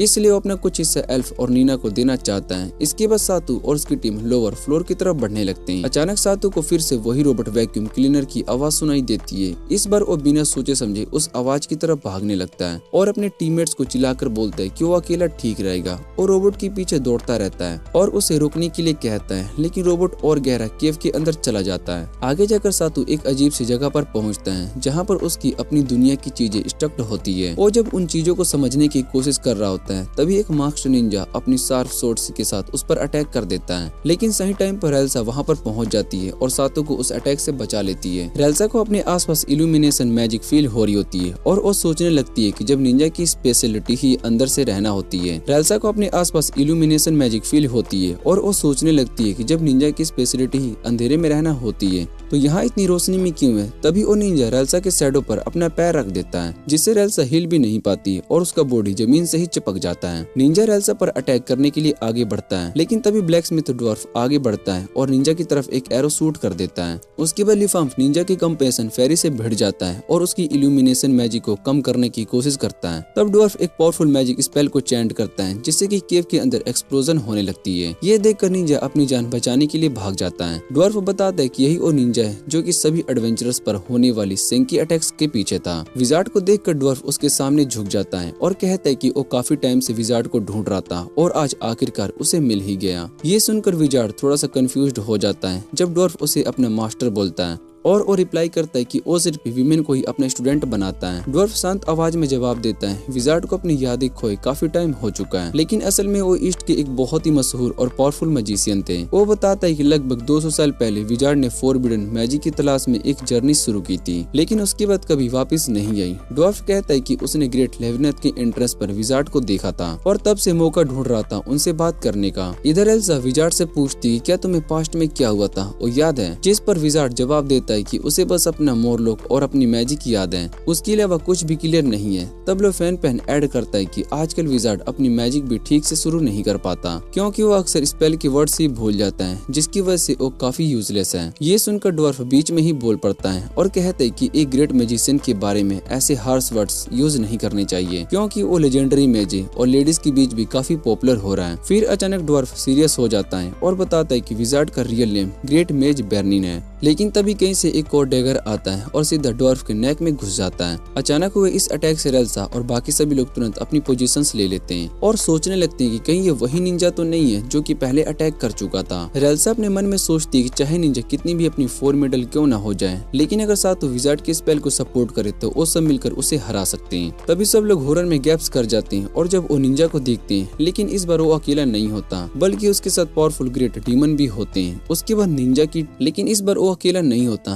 बल्कि उसके साथ पावरफुल ग्रेट डीमन भी होते हैं। लेकिन इसके बाद निंजा की ट्रेजिक पास्ट स्टोरी सामने आती है। वो एक ब्यूटीफुल विच से प्यार कर बैठता है और जब उन दोनों ने उसे किस किया तो विच भी उसे प्यार करने लगी। लेकिन जब निंजा उस विच को अपने साथ लेकर जाने के लिए विलेज पहुंचता है तो उसने देखा कि विच अपनी आखिरी सांसें ले रही थी। वो बूढ़ी और सफेद बालों वाली हो चुकी होती है। तब निंजा की फेरी कंपेनियन उसे बताती है कि जैसे विच को प्यार हुआ उस पर लगा कर्स टूट गया और अपनी रियल एज में वापस आ गई। निंजा अपनी जिंदगी के प्यार को बचाना चाहता था, इसलिए फेरी ने उसे ईस्ट की ग्रेट मेज के बारे में बताया जो कि उसकी मदद कर सकता था। और बाद में पता चलता है कि ईस्ट की वही ग्रेट मैजिक कोई और नहीं बल्कि सातों की टीम का मेंबर ओ विजार्ड ही था। इसी वजह से निंजा उन सब का पीछा करता हुआ केव तक पहुंच गया था। जैसे जैसे बैटल और इंटेंस होती जा रही थी, रेल्सा, लोफेन पेन और उनके कंपेनियन पावरफुल एनिमी के सामने खड़े होते जाते हैं। रेल्सा का सीधा सामना निंजा से होता है जो कि अपनी शैडो मैजिक का यूज करके उसे रोकने की कोशिश करता है और रेल्सा की शैडो पर पैर रख देता है और उसे ट्रैप करना चाहता है जिससे कि वो मूव ना कर सके। लेकिन लोफेन पेन तुरंत हेल्प के लिए आगे आता है और एक ब्राइट मूनलाइट स्पेल को कास्ट करता है। ये मैजिकल रोशनी शैडो पर पड़ती ही निंजा का स्पेल तोड़ देती है और रेल्सा फिर से फ्री हो जाती है। लोफेन पेन रेल्सा को अलर्ट रहने की याद दिलाता है और उसे वार्न करता है कि अगर निंजा ने दोबारा से उसकी शैडो पर स्टेप रख दिया तो सिचुएशन और भी डेंजरस हो जाएगी।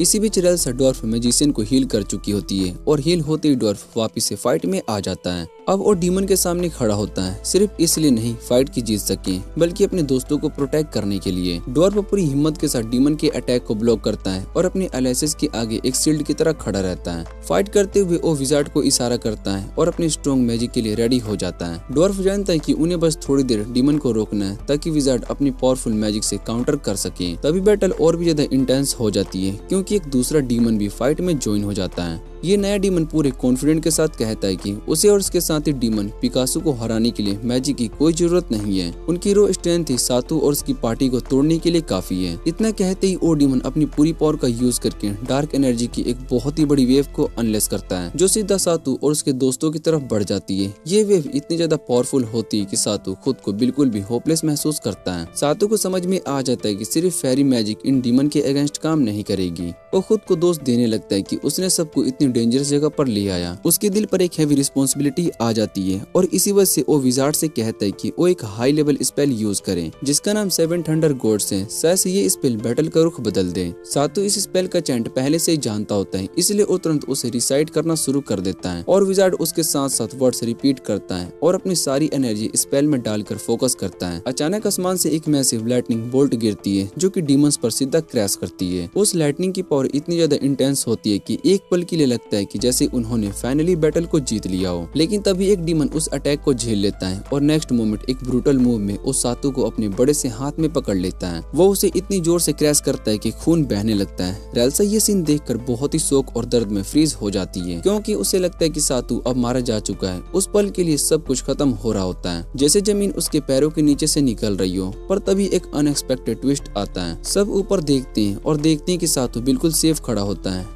लिलीजा और ग्रेवर उसके साथ होते हैं। विजार्ड बताता है कि ग्रेवर ने बिल्कुल सही टाइम पर एक स्पेशल मैजिक यूज की थी जिसे सब्स्टिट्यूशन स्पेल कहा जाता है और इसी वजह से सातू बच गया। और ये सुनते ही सब लोग रिलीफ की सांस लेते हैं कि ग्रेवर की क्विक थिंकिंग के लिए ग्रेटफुल महसूस करते हैं। थोड़ा शांत होने के बाद ग्रेवर एक्सप्लेन करता है कि उसने और लिलीजा ने बैटल की आवाज सुनी थी, इसलिए वो मदद करने के लिए आ गए। थोड़े प्ले टोन में वो ये भी कहता है कि वो सातू को सारा ट्रेजर अकेला ही ले जाने का चांस कैसे दे सकते थे। लिलीजा मुस्कुराते हुए ऐड करती कि असल में ग्रेवर काफी टाइम से सातू को फॉलो कर रहा था। वो एक ट्रैकिंग स्पेल का यूज कर रहा था बस इसलिए क्योंकि वो सातू को पसंद करता है। ये सुनते ही पूरी ग्रुप हंसने लगती है। सब लोग इस बात से थोड़े से रिलैक्स्ड हो जाते हैं कि अभी वो सेफ हैं और उन्हें ये भी एहसास होता है कि साथ रहकर वो और ज्यादा स्ट्रॉन्ग है चाहे आगे जो भी हो जाए। लेकिन तभी अचानक गुस्से से भरा डीमन उनकी तरफ भागने लगता है। उससे पहले कि वो कुछ कर पाता है एक फॉरेस्ट एल्फ वॉरियर आगे बढ़ता है और डीमन का फेस पर जोर से किक मारता है। डीमन हवा में उड़ जाता है और फिर से सब पर एक डार्क एनर्जी की वेव थूक देता है। लेकिन इस बार वो हैरान रह जाता है क्योंकि किसी ने उन सबको बचाने के लिए बैरियर कास्ट कर दिया होता है।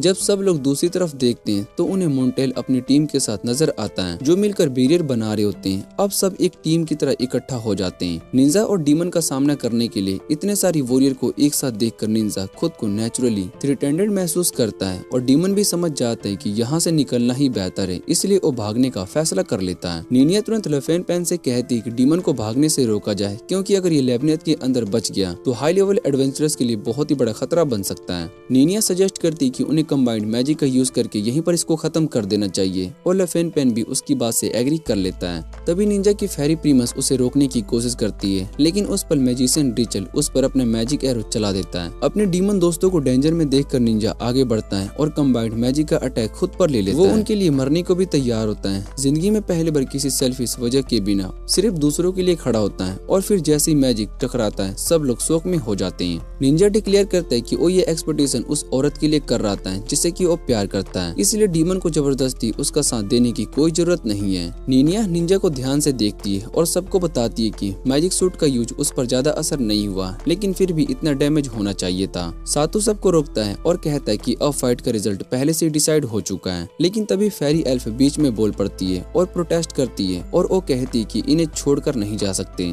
क्योंकि ये दूसरे एडवेंचरर्स को मारने के शक के दायरे में। इतना सुनते ही निंजा की फेरी गुस्से में चीख पड़ती है और कहती है कि वो किसी को भी उस विजार्ड का हिडन ट्रेजर लेने नहीं देगी जो कि टाइम को कंट्रोल करता है। ये कहती है वो अपने मास्टर को प्रोटेक्ट करने और विच को बचाने के लिए 8 टायर डार्क मैजिक समन करना शुरू कर लेती है। ड्वार्फ तब एक्सप्लेन करता है कि ये फेरी एक ब्लैक क्रिस्टल फेरी है जो कि अपनी काली विंग्स में मैजिक एनर्जी स्टोर कर सकती है। धीरे धीरे सच सामने आने लगता है कि ये फेरी विच की बहुत ही केयर करती है, क्योंकि विच को हमेशा ऐसे एडवेंचरर्स अच्छे लग रहे होते हैं जो कि उनके ब्लैक विंग्स का फायदा उठाना चाहते थे। खुद को उन एडवेंचरर्स से बचाने के लिए उसने एक अजीब सा डिसीजन लिया और एक प्लम्प फेरी बन गई ताकि इंसान उसमें इंटरेस्ट लेना छोड़ दे। प्लम्प फेरी बनना उसके लिए एक प्रोटेक्शन था, लेकिन इसी वजह से उसके बॉडी मूवमेंट्स धीरे हो गए थे।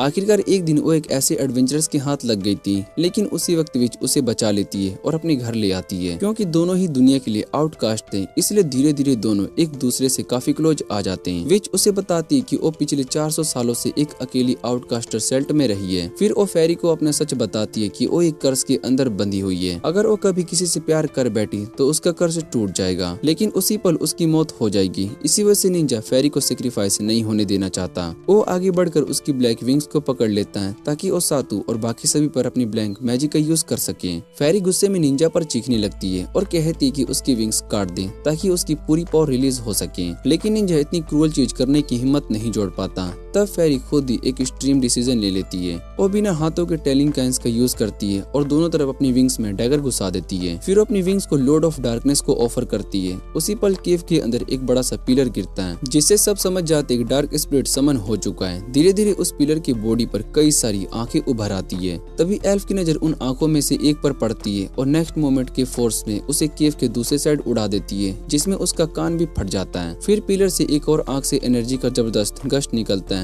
जो कि एल्फ और उसकी टीममेट की तरफ बढ़ता है, लेकिन रेल्सा अपनी सोर्ड से उसे ब्लॉक कर लेती है। अब रेल्सा को समझ में आ जाता है कि निंजा और उसकी पार्टी मेंबर्स खुद को सेक्रीफाइस करके डार्क स्पिरिट को समन करते हैं। अब इविल स्पिरिट केव के अंदर पूरा हैवेक को मचा रहा होता है। सिचुएशन को देखकर सातू विजार्ड से कहता है कि वो एक बार फिर से सेवन गॉड्स थंडर टेक्निक का यूज करें। विजार्ड अपना स्पेड हवा में उड़ा देता है और थंडरबोल्ट समन करने के लिए स्पेल को चैंट करना शुरू कर देता है, जबकि सातू उसे चैंट याद दिलाता रहता है। कुछ ही सेकंड में लाइटनिंग से द ब्लैक मैजिक पिलर से गिरती है, लेकिन बदकिस्मती से उस पर कोई असर नहीं होता, बल्कि पिलर और ज्यादा हाइपर हो जाता है और अपनी सभी आंखों से रेड एनर्जी बीम शूट करने लगता है। ड्वार्फ सबको चिल्लाता है कि पिलर की आंखों पर अटैक करो, लेकिन वो हर अटैक को ब्लॉक कर देता है और हर सेकंड के साथ और ज्यादा पावरफुल होता जा रहा होता है। उसकी इंसेन पावर की वजह से कोई भी उसके पास जाकर डायरेक्ट अटैक नहीं कर पाता। लफेन पेन डर के मारे चीखने लगती है और बताती कि उसकी मैजिकल एनर्जी जल्दी से ही खत्म होने वाली है और फिर वो अटैक को ब्लॉक नहीं कर पाएगी। तब सातू विजार्ड से कहता है कि वो मैजिक यूज करें जो कि टाइम को स्टॉप कर सकती है। विजार्ड ये सुनकर शौक में सातू को देखता है और पूछता है कि तुम्हें उस मैजिक के बारे में कैसे पता। सातू बताता है कि जब उसने मशरूम की मदद से लॉक्ड बुक ओपन की थी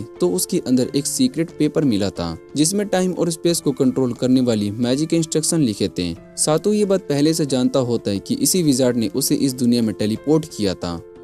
जैसे ही विजार्ड ये बातें सुनता है, उसके दिमाग में उसका पुराना पास्ट एक साथ वापस आ जाता है। उसे वो दिन याद आने लगते हैं जब वो बिना थके एक बहुत ही पावरफुल मैजिक प्रोजेक्ट पर काम कर रहा था। उस वक्त उसकी एक छोटी सी बेटी थी जो उसके लिए पूरी दुनिया से भी बढ़कर थी। एक दिन उसने अपनी बेटी से वादा किया था कि वो इस देश का सबसे बड़ा मैजिशियन बनेगा ताकि दोनों एक सुंदर से घर में खुशी खुशी रह सके। वो अपनी बेटी को बेस्ट लाइफ देने का सपना देखता रहा, लेकिन धीरे धीरे वो अपने काम में इतना ज्यादा डूब गया कि फैमिली को इग्नोर करने लगा। फिर एक दिन अंधेरा सा वक्त आ गया जब उसकी बेटी अचानक से बहुत ही बीमार पड़ गई। उसकी वाइफ ने उससे रिक्वेस्ट की कि वो रुक जाए और अपनी बेटी का ख्याल रखे, लेकिन विजार्ड ने मना कर दिया। उसने कहा कि वो अपना काम बीच में नहीं छोड़ सकता है, क्योंकि अगर प्रोजेक्ट कंप्लीट नहीं हुआ तो उसकी सारी मेहनत बर्बाद हो जाएगी। उसे लगता था कि जैसे वो एक फेमस मेज बन जाएगा, उनका फ्यूचर खुद ब खुद ब्राइट हो जाएगा। दिन गुजरते गए और अपने काम में और ज्यादा डूबने लग गया और अपनी फैमिली से दूर होता हुआ आखिरकार वो अपना गोल अचीव कर लेता है और उसे दुनिया का सबसे पावरफुल विजार्ड माना जाने लगता है। खुशी खुशी वो घर भागता है, ये सोचकर कि वो अपनी सक्सेस सबके साथ शेयर करेगा।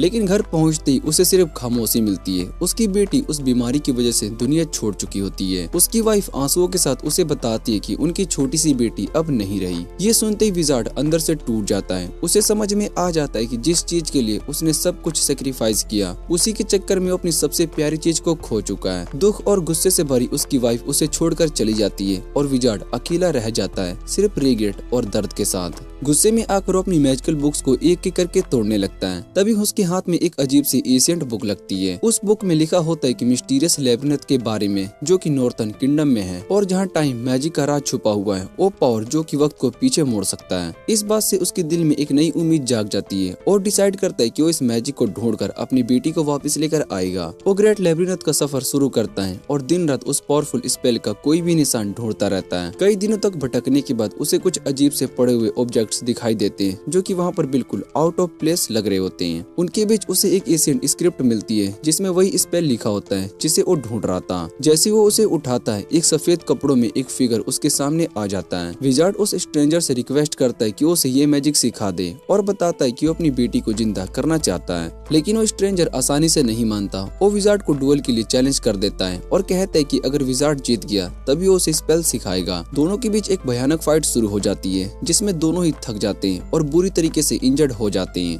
आखिरकार स्ट्रेंजर विजार्ड की डिटर्मिनेशन से इम्प्रेस हो जाता है और उसकी विश को पूरी करने के लिए मान जाता है, लेकिन बेटी को वापस लाने वाली टाइम मैजिक सिखाने की वजह वो विजार्ड पर एक बिल्कुल अलग ही तरह का मैजिक कास्ट कर देता है। वो स्पेल विजार्ड पर ऐसा असर करता है जैसे उसकी सारी उम्मीदें मिट जाती है। उसकी बेटी, उसकी वाइफ, उसका दर्द, उसका रिग्रेट, सब कुछ उसके दिमाग से एकदम साफ हो जाता है। अपने पास्ट के बिना ही उसे एक नई जिंदगी शुरू करनी पड़ती है। अब उसके दिल पर कोई बोझ नहीं होता, लेकिन आखिर में वो अपनी जिंदगी की सबसे कीमती चीज खो चुका होता है। अब उसके पास सिर्फ एक ब्लैंक लाइफ बची होती है जिसमें वो बिना यादों के जीता रहता है। प्रेजेंट में वापस आते हैं जहाँ पर बूढ़ा विजार्ड चुपचाप खड़ा होता है और अपनी यादों के टुकड़ों को जोड़ने की कोशिश कर रहा होता है। सातू के शब्द उसके कानों में गूंज रहे होते हैं, जिसमें सातू ने पूछा होता है कि क्या इसी विजार्ड ने इसे इस दुनिया में समन किया था। लेकिन विजार्ड कुछ याद नहीं कर पाता, ना अपना पास्ट और ना ही अपनी मैजिक का ज्ञान। जो स्पेल्स कभी उसके लिए नॉर्मल थे अब उसे दूर की आवाज जैसे लग रहे थे। बस एक ही स्पेल का हल्का सा एहसास उसके अंदर बचा होता है जिसका नाम मोमेंट ऑफ टाइम है। ये ऐसी मैजिक होती है जो कि एक सिंगल हार्ट बीट के लिए पूरी दुनिया को फ्रीज कर देती है। विजार्ड के हेजिटेशन को देखकर सातू आगे बढ़ता है और उसे हेल्प ऑफर करता है। वो उस स्पेल की याद का सहारा लेता है जो कि उसने पहले कभी देखी थी। धीरे धीरे सातू की गाइडेंस में वो विजार्ड उस स्पेल को प्रिपेयर करना शुरू कर देता है। जितना भी वो याद कर पाता उसका यूज करता हुआ। इसी बीच डॉर्फ टेलीपैथिक मैसेज के थ्रू पूरी टीम को प्लान के बारे में अलर्ट करता है। वो बताता है कि उनके मास्टर की मैजिक उनका हिडन एडवांटेज बनने वाली है। उन्हें बस इतनी देर पिलर की आंखों को ओपन करना होगा जब तक कि विजार्ड अपना स्पेल कंप्लीट ना कर ले। इस बात से हिम्मत पाकर पूरी टीम एक एक्शन में आ जाती है। हर कोई अपनी यूनिक एबिलिटी का यूज करता है ताकि पिलर और ज्यादा क्योस ना मचा सके। फॉरेस्ट एल्फ कमांड संभाल लेता है और एल्सा से कहता है कि वो गिवर और नाइना को प्रोटेक्ट करे। खुद ओरोग पिलर की आंखों को एक्टिवेट करने के लिए उसे बीम्स फायर करने पर मजबूर करता रहता है। हर ब्लास्ट के साथ पिलर की आंख ओपन होती रहती है जिससे कि विजार्ड और सातू अपना चैंट कंटिन्यू कर पाते हैं। लेकिन तभी एक बड़ा सा झटका लगता है। लफेन पेन एक एनर्जी बीम की चपेट में आ जाती है जिससे कि उसका बैलेंस बिगड़ जाता है और वो फाइट से बाहर हो जाती है। ये देखकर विजार्ड और सातू दोनों को अर्जेंसी का एहसास हो जाता है, क्योंकि अगर देर हुई तो उनके दोस्तों को और नुकसान हो सकता है। तुरंत मोंटेल और उसके स्टूडेंट्स आगे आते हैं और उन दोनों को कवर कर लेते हैं। वो एक स्ट्रॉन्ग डिफेंसिव शील्ड बना लेते हैं ताकि विजार्ड सेफ रहे और चैंट कंप्लीट कर सके। जैसे जैसे चैंट आगे बढ़ता है हवा में टेंशन और ज्यादा बढ़ जाती है। ग्रुप का हर मेंबर अपनी पूरी ताकत से लाइन होल्ड कर रहा होता है, जबकि विजार्ड दर्द और प्रेशर के साथ स्पेल को याद करने की कोशिश करता रहता है। धीरे धीरे बहुत ही मुश्किल से वो अपने स्पेल को फाइनल वर्ड जोड़ देता है और जैसे ही चैंट खत्म होता है एक अजीब सी पावरफुल खामोशी छा जाती है। अगले ही पल उसके आसपास का सब कुछ रुक जाता है। पूरा वर्ल्ड एकदम से रुक जाता है, जैसे वक्त को किसी ने फ्रीज कर दिया हो। टाइम बिल्कुल वहीं पर ठहर जाता है, बिल्कुल उस स्पेल के वादे की तरह। विजार्ड अपने आसपास देखता है और इस अजीब सी खामोशी को देखकर बहुत ही हैरान हो जाता है। दोस्तों ये दुश्मन सब के सब मिड एक्शन फ्रोज होते हैं, एक ही पल में एक अटके हुए। लेकिन जब वो इस सीन को समझने की कोशिश करते हैं तो उसके दिमाग में एक नया कंफ्यूजन आ जाता है। स्पेल काम कर चुका होता है लेकिन वो अकेला खड़ा होता है बिना ये याद किए कि उसे आगे क्या करना था।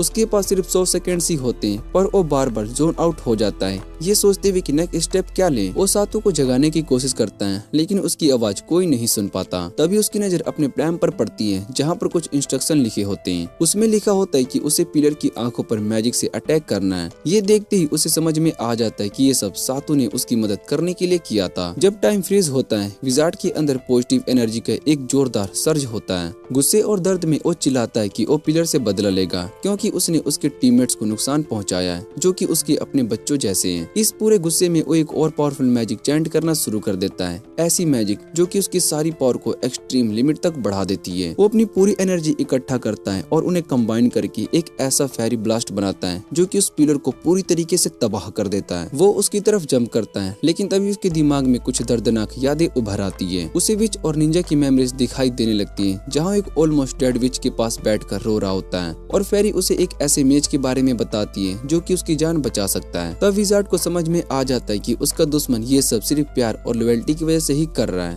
और अगर वो इविल स्पिरिट को पूरी ताकत से खत्म कर देता है तो निंजा और उसके एलाइस को बचाने का कोई रास्ता नहीं बचेगा। फिर भी अपने दोस्तों और एलाइसिस के लिए वो पिलर पर अपनी भयानक मैजिक चला देता है। जैसे ये होता है, वक्त फिर से चलना शुरू हो जाता है। सब लोग देखते हैं कि पिलर उनके सामने टूटने लगा है। उसी बीच विजार्ड का एक लिम्ब उसके हाथ से अलग होकर जमीन पर गिर जाता है। ये सीन देखकर सबके सब बहुत ही शॉक हो जाते हैं, लेकिन विजार्ड शांत आवाज में कहता है कि सबसे पहले फेरी के विंग्स को ढूंढा जाए, जो शायद से उस वक्त कहीं पर गिर गए होते हैं जब उसने ब्लैक मैजिक का यूज किया था। रेल्सा प्रोटेस्ट करने लगती है और कहती है कि निंजा और उसके टीममेट्स उसको मारने के लिए आए थे, इसलिए उनकी मदद करना जरूरी नहीं है। इस पर विजार्ड कामली जवाब देता है कि जब उसने अपनी मैजिक को रिलीज की थी उसे उन सब की यादें दिखाई दी थी, इसी वजह से वो उन्हें मार नहीं पाया, इसलिए उसने सिर्फ आधी मैजिक का यूज करके अटैक किया ताकि वो जिंदा रह सके, और साथ ही उसने मैजिक कंसलेशन भी एक्टिवेट कर दी थी। इस पहले अपने प्रोमिस के बिल्कुल अकॉर्डिंग काम कर चुका था, सब कुछ परफेक्टली सक्सेस हो गया था, लेकिन इस प्रोसेस में उसकी आधी मैजिक उल्टी डायरेक्शन में फ्लो कर गई और इसी वजह से उसका एक हाथ हमेशा के लिए चला भी गया। ये बातें जैसे ही रेल्सा को पता चलती है उसकी आंखों में आंसू आ जाते हैं और वो भागकर उसे जोर से हक कर लेती है। उसके बाद सब लोग फेरी के विंग्स ढूंढने लगते हैं। थोड़ी देर तक रॉक्स के नीचे सर्च करने के बाद लफेनपेन को एक ब्लैक विंग्स का पेयर मिल जाता है। गिवर आगे बढ़कर कहता है कि वो अपनी मैजिक की मदद से फेरी की बॉडी के साथ इन विंग्स को सील कर सकता है, लेकिन जैसे ही लफेनपेन विंग्स को अटैच करने के लिए जाता है, फेरी गिवर की प्लम्प में ज्यादा गुस्सा हो जाती है और कहती है कि उसे किसी ऐसे इंसान की चैरिटी नहीं चाहिए जो कि ह्यूमंस का साथ दे रहे हो। लफेनपेन फेरी की बात का जवाब देते हुए निंजा की तरफ पॉइंट करता है और कहता है कि तुम भी तो एक ह्यूमन के साथ ही ठीक हो। आखिर में बात यहीं पर रुक जाती है कि दोनों ही ह्यूमंस के साथ खुश हैं। इधर निंजा खुद को सबसे नीचे गिरा हुआ पाता है, उसके चेहरे पर रिग्रेट और दर्द साफ दिखाई दे रहा होता है। निंजा बताता है कि उसे 2 डीमंस को वापस डीमन रिलेम भेजने के लिए कहा गया है, लेकिन वो कहता है कि वो अपनी मर्जी से ऐसा नहीं कर सकता। ये दोनों डीमंस काफी टाइम से उसके साथ रहे हैं, हर जगह उसका पीछा करते हैं और उसके पास के विलेज पर हो रहे अटैक के पीछे भी वही थे। निंजा अपनी गलती मान लेता है और कहता है कि इस सब के लिए वो किसी भी पनिशमेंट के लिए तैयार है, चाहे उसे मार भी दिया जाए। लेकिन साथ ही वो फेरी और दोनों डीमंस को बचाने की गुहार लगाता है, क्योंकि वो नहीं चाहता है कि उन्हें और ज्यादा दर्द झेलना पड़े। वही पास खड़े एडवेंचरस के बीच एक ड्वार्फ सब कुछ ध्यान से देख रहा होता है। उसे लगता है कि निंजा की कहानी में कुछ और भी छुपा हुआ है। थोड़ी सी खामोशी के बाद ड्वार्फ निंजा से पूछता है कि क्या वो किसी ऐसे पावरफुल मेज को ढूंढ रहा है जिसके पास टाइम को कंट्रोल करने की एबिलिटी हो। ये सुनते ही निंजा की आंखों में नई चमक आ जाती है। वो हाँ में सर हिला देता है और बताता है कि उसने वाकई ऐसी मेज के बारे में सुना है और उसका नाम क्रोम है। निंजा कहता है कि उसे लगता है कि क्रोम ही वो इंसान हो सकता है जो कि उसकी पुरानी गलतियों को ठीक कर सकता है, शायद उस दोस्त को भी बचा सके जिसे वो आज तक भूल नहीं पाया। तब ड्वार्फ अपनी नजर थोड़ा सा आगे करता है, जहाँ पर एक विजार्ड घायल हालत में बैठा होता है और मुंटेल और कुछ एडवेंचरस उसके हाथ का इलाज कर रहे होते हैं। ड्वार्फ निंजा को बताता है कि जिसे तुम ढूंढ रहे हो वो मेज यही तुम्हारे सामने। ये घायल विजार्ड ही क्रोम है। उसका रैंक इतना रेयर और पावरफुल है कि उसे वॉइड रैंक मैजिशियन कहा जाता है। वो ईस्टर्न किंगडम के सबसे स्किल्ड मैजिस में से एक माना जाता है और उसका नाम दूर दूर तक मशहूर है। 10 साल पहले क्रोम तब फेमस हुआ था जब वो डेंजरस ग्रेट लेबिरिंथ को एक्सप्लोर करने के लिए निकला था,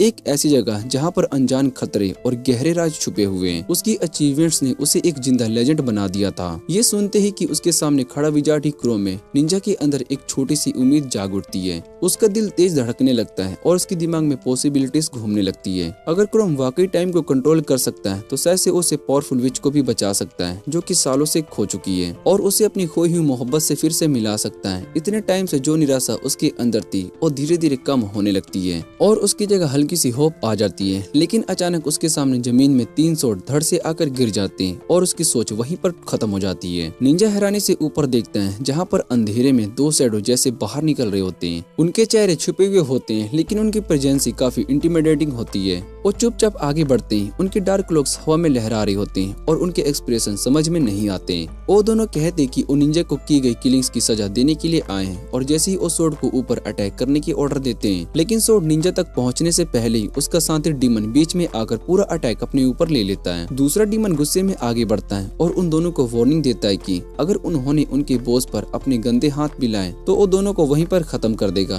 तभी अचानक उनमें से एक आदमी अपना असली रूप दिखा देता है और एक डीमन डीमन में ट्रांसफॉर्म हो जाता है। वो बताता है कि उस डीमन का अंकल है जो कि निंजा के साथ काम करता है। ये देखकर दोनों पुरानी यादों को याद करते हुए बातें करने लगते हैं। इस सीन को देखकर ब्लैक विंग्स वाली फेरी कंफर्म कर लेती है कि होली नाइट वाकई एक डीमन है और वो एक काफी ज्यादा हाई रैंक का है। इसके बाद सातू लफेन पेन से पूछते है कि डीमन ने स्नीक अटैक में अब तक कितने लोग को मारे हैं। लफेन पेन बताती है कि 2 लोग ऐसे हैं जिनके जिंदा होने की अभी तक कंफर्मेशन नहीं हुई है, एक होली नाइट और एक मैजिशियन जो कि किसी दूसरे किंगडम से थे। धीरे धीरे सबको समझ में आ जाता है कि वो दोनों असल में यही सामने खड़े हैं। उनमें से एक किंग का मिनिस्टर होता है। वो बताता है कि अगर ये दोनों निंजा को माफ कर देते हैं तो निंजा को फांसी नहीं दी जाएगी। थोड़ी देर के बाद निंजा विजार्ड से पूछते हैं कि क्या वो टाइम को पीछे घुमाकर उसकी मदद कर सकता है। इस पर विजार्ड जवाब देता है कि वो सिर्फ कुछ पल के लिए ही टाइम को रोक सकता है। विजार्ड आगे बढ़ता है जो कि असली टाइम रिवर्सल मैजिक कर सकता है। वो एक अलग ही विजार्ड है जिसने दूसरी डायमेंशन से इस दुनिया में चीजें को समन की थी, लेकिन वो इस दुनिया से थक चुका था और कहीं दूर चला गया। विजार्ड को भी नहीं पता है कि वो कहाँ पर है।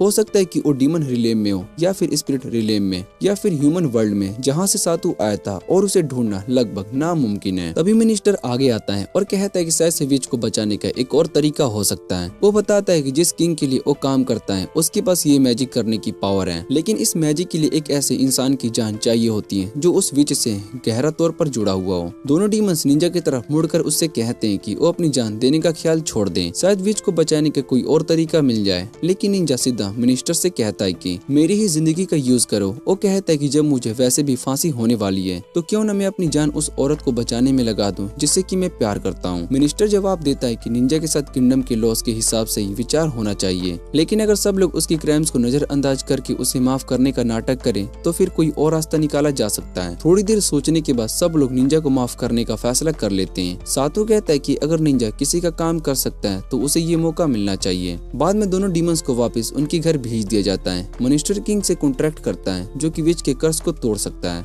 और फिर टेलीपोर्टेशन मैजिक का यूज करके निंजा को उसके पास भेजने की तैयारी की जाती है। निंजा जैसे ही टेलीपोर्ट होता है उसके बाद लफेन पेन सातू से पूछती है कि क्या उसे वो रोबोट वैक्यूम मिला जिसे वो ढूंढ रहा था। सातू कहता है कि अभी तक तो नहीं मिला और वो इस चीज पर ज्यादा फोकस भी नहीं कर रहा है। विजार्ड बताता है कि हो सकता है कि पास्ट में यहाँ पर रहने वाले किसी मैजिशियन ने जब दूसरी दुनिया के डोर्स खोले होंगे तब ये सारी चीजें यहीं पर भूल गई होंगी। धीरे धीरे और भी ज्यादा मैजिशियन लैबिरिंथ में आने लगते हैं जिससे पता चलता है कि ये नया एरिया अब काफी ज्यादा पॉपुलर हो चुका है। दूसरी तरफ किंग निंजा को विच के घर ले जाता है ताकि उस पर लगे स्पेल को तोड़ा जा सके। रास्ते में निंजा किंग से कहता है कि उसके बिना सोचे समझे विच से प्यार करना ही उसके बूढ़े होने की वजह बना। वो ये भी मानता है कि जब उसे पहली बार एहसास हुआ कि जैसे वो अपने दोस्तों की परवाह करता है वैसे ही जिन लोगों को उसने मारा है उसकी भी अपने प्यारे लोग होंगे। किंग इस बात पर कहता है कि इतनी सिंपल सी बात इतनी देर में समझ आना ही दिखाता है कि निंजा कितना ज्यादा छोटा सोचता था। इतना कहने के बाद किंग अपनी स्वॉर्ड उठाता है और स्पेल तोड़ने के लिए निंजा पर वार करता है, लेकिन किंग दिल का बुरा नहीं होता है, इसलिए वो निंजा को नहीं मारता बल्कि उसका एक ही हाथ और एक पैर काट देता है। तभी विच अपने चैम्बर से निकलकर बाहर आती है। काफी टाइम के बाद उसकी बॉडी फिर से जवान और स्ट्रॉन्ग हो चुकी होती है। उसकी स्किन स्मूथ लगती है, चेहरा चमक रहा होता है और उसकी एनर्जी बिल्कुल क्लियर दिखाई देती है।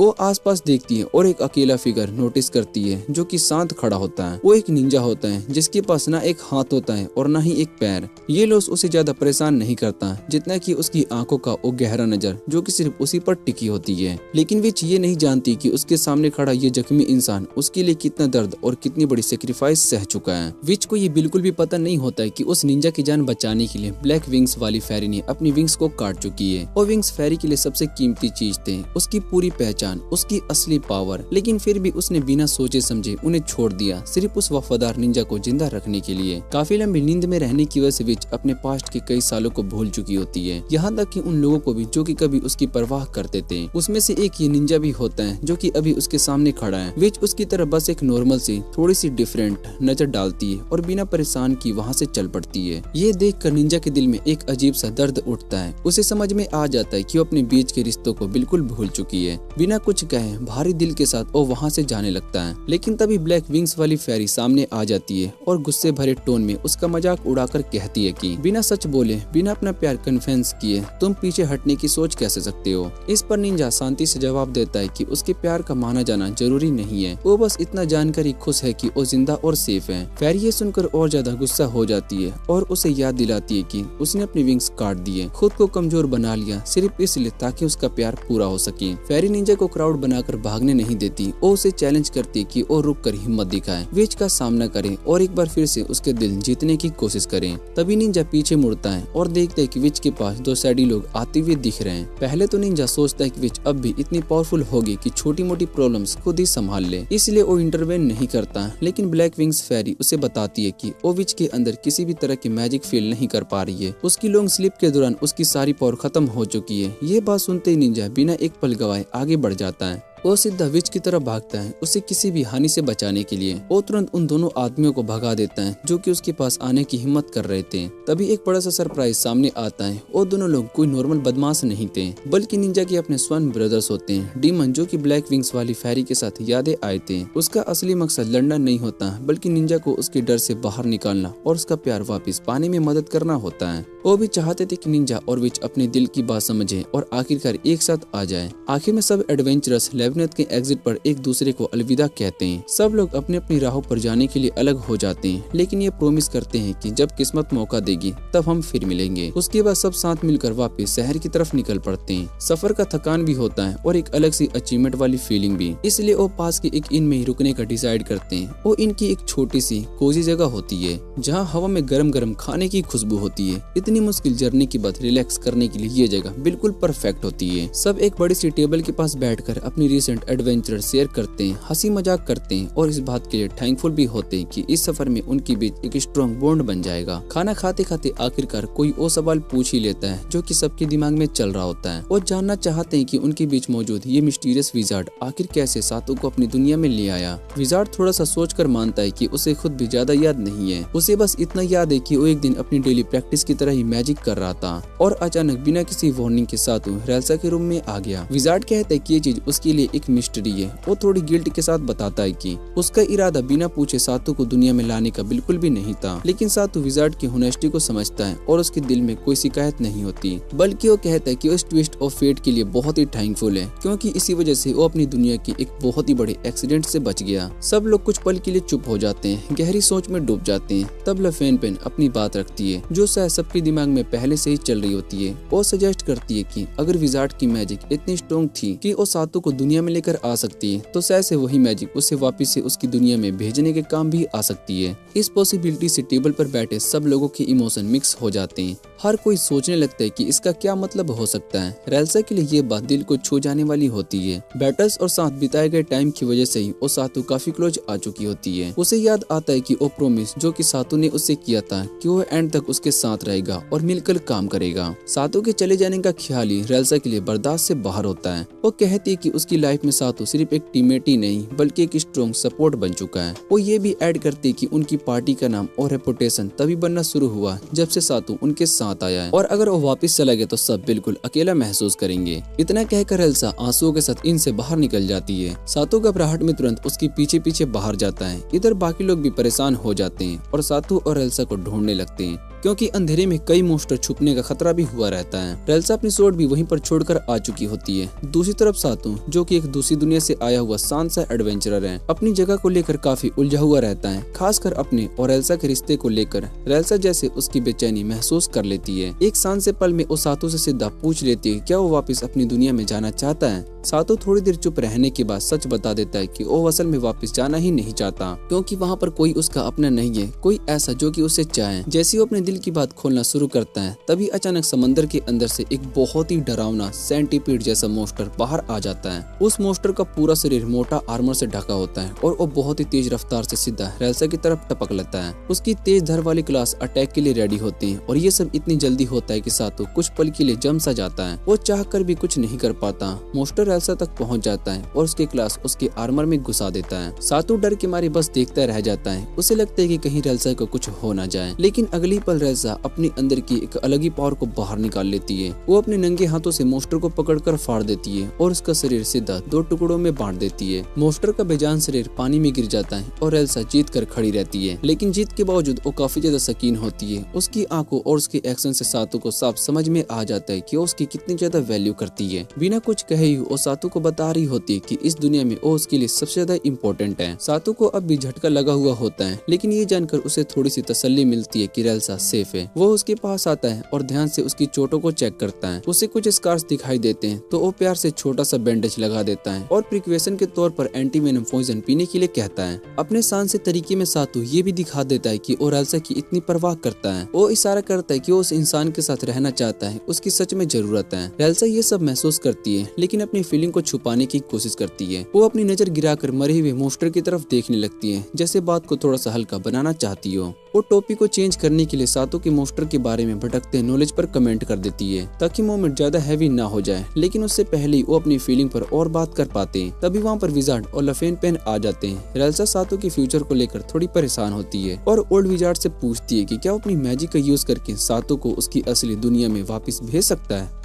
विजार्ड थोड़ी देर सोचता है लेकिन फिर सातों को बताता है कि अगर मेरे पास सही स्पेल बुक होती तभी मैं तुम्हें अपनी दुनिया वापस भेजना पॉसिबल नहीं था, क्योंकि तुम जिस मोमेंट में वहां से आए थे वापस जाकर तुम बिल्कुल भी उस जगह और उसी सिचुएशन में पहुंच जाते हैं जहां एक तेज रफ्तार ट्रक तुम्हारी तरफ आ रहा था। मतलब वापस जाते ही तुम्हारी मौत लगभग पक्की होती। ये बात सुनकर सातों को थोड़ी देर के लिए दुख होता है लेकिन वो तुरंत खुद को संभाल लेता है। वो कहता है कि वैसे भी उसका अपनी पुरानी दुनिया में वापस जाने का कोई इरादा नहीं था। उसे लगता है कि पहली बार उसने ऐसी जगह पाई है जहाँ पर उसकी जरूरत है और सबसे बड़ी बात जहाँ उसे एक्सेप्ट किया गया है। अपना फैसला पक्का करके सातू डिसाइड करता है कि वो रेल्सा और अपने बाकी कंपेनियन के साथ ही एडवेंचर बनाए रहेगा। इस नई जिंदगी के खतरों और अजीबोगरीब चीजों को एक्सेप्ट करते हुए वो सब अपनी जर्नी आगे बढ़ाते हैं। अब उनका बॉन्ड पहले से भी बहुत ज्यादा स्ट्रॉन्ग हो चुका होता है और वो हर नई चैलेंज का सामना एक दूसरे के साथ करने के लिए तैयार होते हैं। बैटल में भी और अपनी लाइफ में भी एक दूसरे पर भरोसा करते हैं। डार्क स्पिरिट के साथ हुई भयानक फाइट के कुछ महीनों के बाद रेल्सा, लफेन पेन और सातों को एक मैनेजर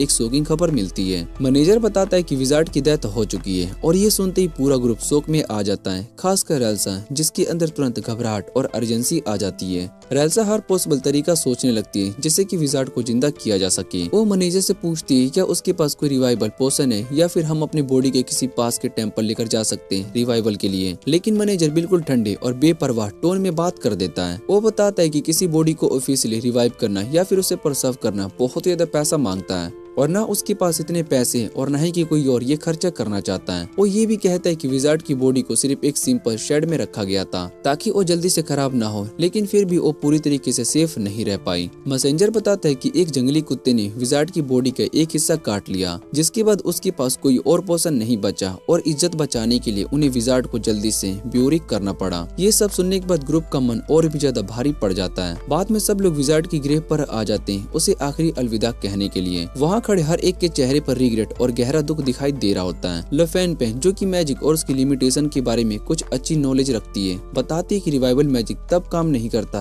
जब बॉडी डैमेज हो चुकी हो और अगर बॉडी पहले से ब्यूरी कर दी गई हो तो रिवाइवल का बिल्कुल इम्पॉसिबल होता है। उसकी बात लॉजिकली सही होती है लेकिन फिर भी सातू अपने आप को संभाल नहीं पाता। उसे विजार्ड की मौत पर यकीन हो चुका होता है कि उसके मन में गिल्ट भरा होता है। वो सोचता है कि एंटीट्यूड देने के बाद भी शायद से लोग देर कर गए होंगे। उसे ये बात हजम नहीं होती कि इतना पावरफुल विजार्ड सिर्फ जहर की वजह से ही मर सकता है जब वो लोग इससे भी और ज्यादा भयानक सिचुएशन के साथ सर्वाइव कर चुके थे। रेल्सा भी इस डिसबिलीव में होती है। उसके लिए ये मानना बिल्कुल मुश्किल होता है कि इतना स्ट्रॉन्ग और पावरफुल विजार्ड बिना किसी बैटल की इतनी बेकार सी जगह से अपनी जान को खो सकता है। दिल के अंदर एक छोटी सी उम्मीद लेकर सातू कहता है कि क्यों ना हम विजार्ड की बॉडी को दोबारा से जमीन से निकाल कर रिवाइवल स्पेल ट्राई करें। लेकिन रेल्सा जानते थे कि ये काम बिल्कुल भी आसान नहीं है। वो बताती कि ऐसा करने के लिए चर्च को बहुत ही बड़ी डोनेशन देनी पड़ेगी और इतना पैसा उनके पास बिल्कुल भी नहीं है। ऊपर से एक हाई लेवल मेज को रिवाइव करना कोई छोटी बात नहीं होती। रेल्सा ये भी जानती कि जैसे जैसे टाइम बीत रहा है रिवाइवल के चांसेस और भी कम होते जा रहे हैं, लेकिन सातू हार मानने को तैयार नहीं होता। वो कहता है कि इस दुनिया में उसकी पुरानी दुनिया की तरह ही डेथ हमेशा एंड नहीं होती। यहाँ पर जिंदा होने का एक चांस होता है और हर गुजरता हुआ पल बिना कुछ किए बिता देना विजार्ड को वापस लाने का चांस को कम कर रहा है। सातू कहता है कि चाहे चांस कितना भी कम क्यों ना हो हमें अपने दोस्त के लिए ट्राई जरूर करना चाहिए, क्योंकि उसकी बातों में इतनी डिटर्मिनेशन होती है कि लफेन पेन भी उससे एग्री कर लेती है। वो डिसाइड करती है कि हमें देर नहीं करनी चाहिए और तुरंत एक्शन लेना होगा। लफेन पेन रिवाइवल के लिए जरूरी चीजों के लिए तैयारी करती है और मैजिक शॉप जाने का प्लान बनाती है। और एल्सा और सातू को कहती है कि तुम दोनों प्रॉपर डिसिंग टूल का इस्तेमाल करो। शॉप की तरफ जाते हुए लफेन पेन सोचती रहती है कि इस पूरे जर्नी में सातू उन सब के लिए कितना इम्पोर्टेंट है। उसे लगता है कि अगर सातू नहीं होता तो शायद से वो लोग के लिए गिव अप कर चुके होते हैं। टूल्स ढूंढने के लिए वो एक शॉप की दूसरी शॉप पर जाते हैं, लेकिन हर जगह भीड़ ही भीड़ होती है। हर शॉप इतना ज्यादा बिजी होती है कि कुछ भी मिलना इम्पॉसिबल लगने लगता है। काफी देर तक ट्राई करने के बाद थकी हुई और हार मानने से फेन पेन वापस ग्रेव की तरफ लौट आती है। लेकिन जैसे ही वो पहुंचती है वो बहुत ही शौक हो जाती है। जिस ग्रेव को उन्होंने ध्यान से खोदा था वो पूरी तरीके से खाली हुई होती है।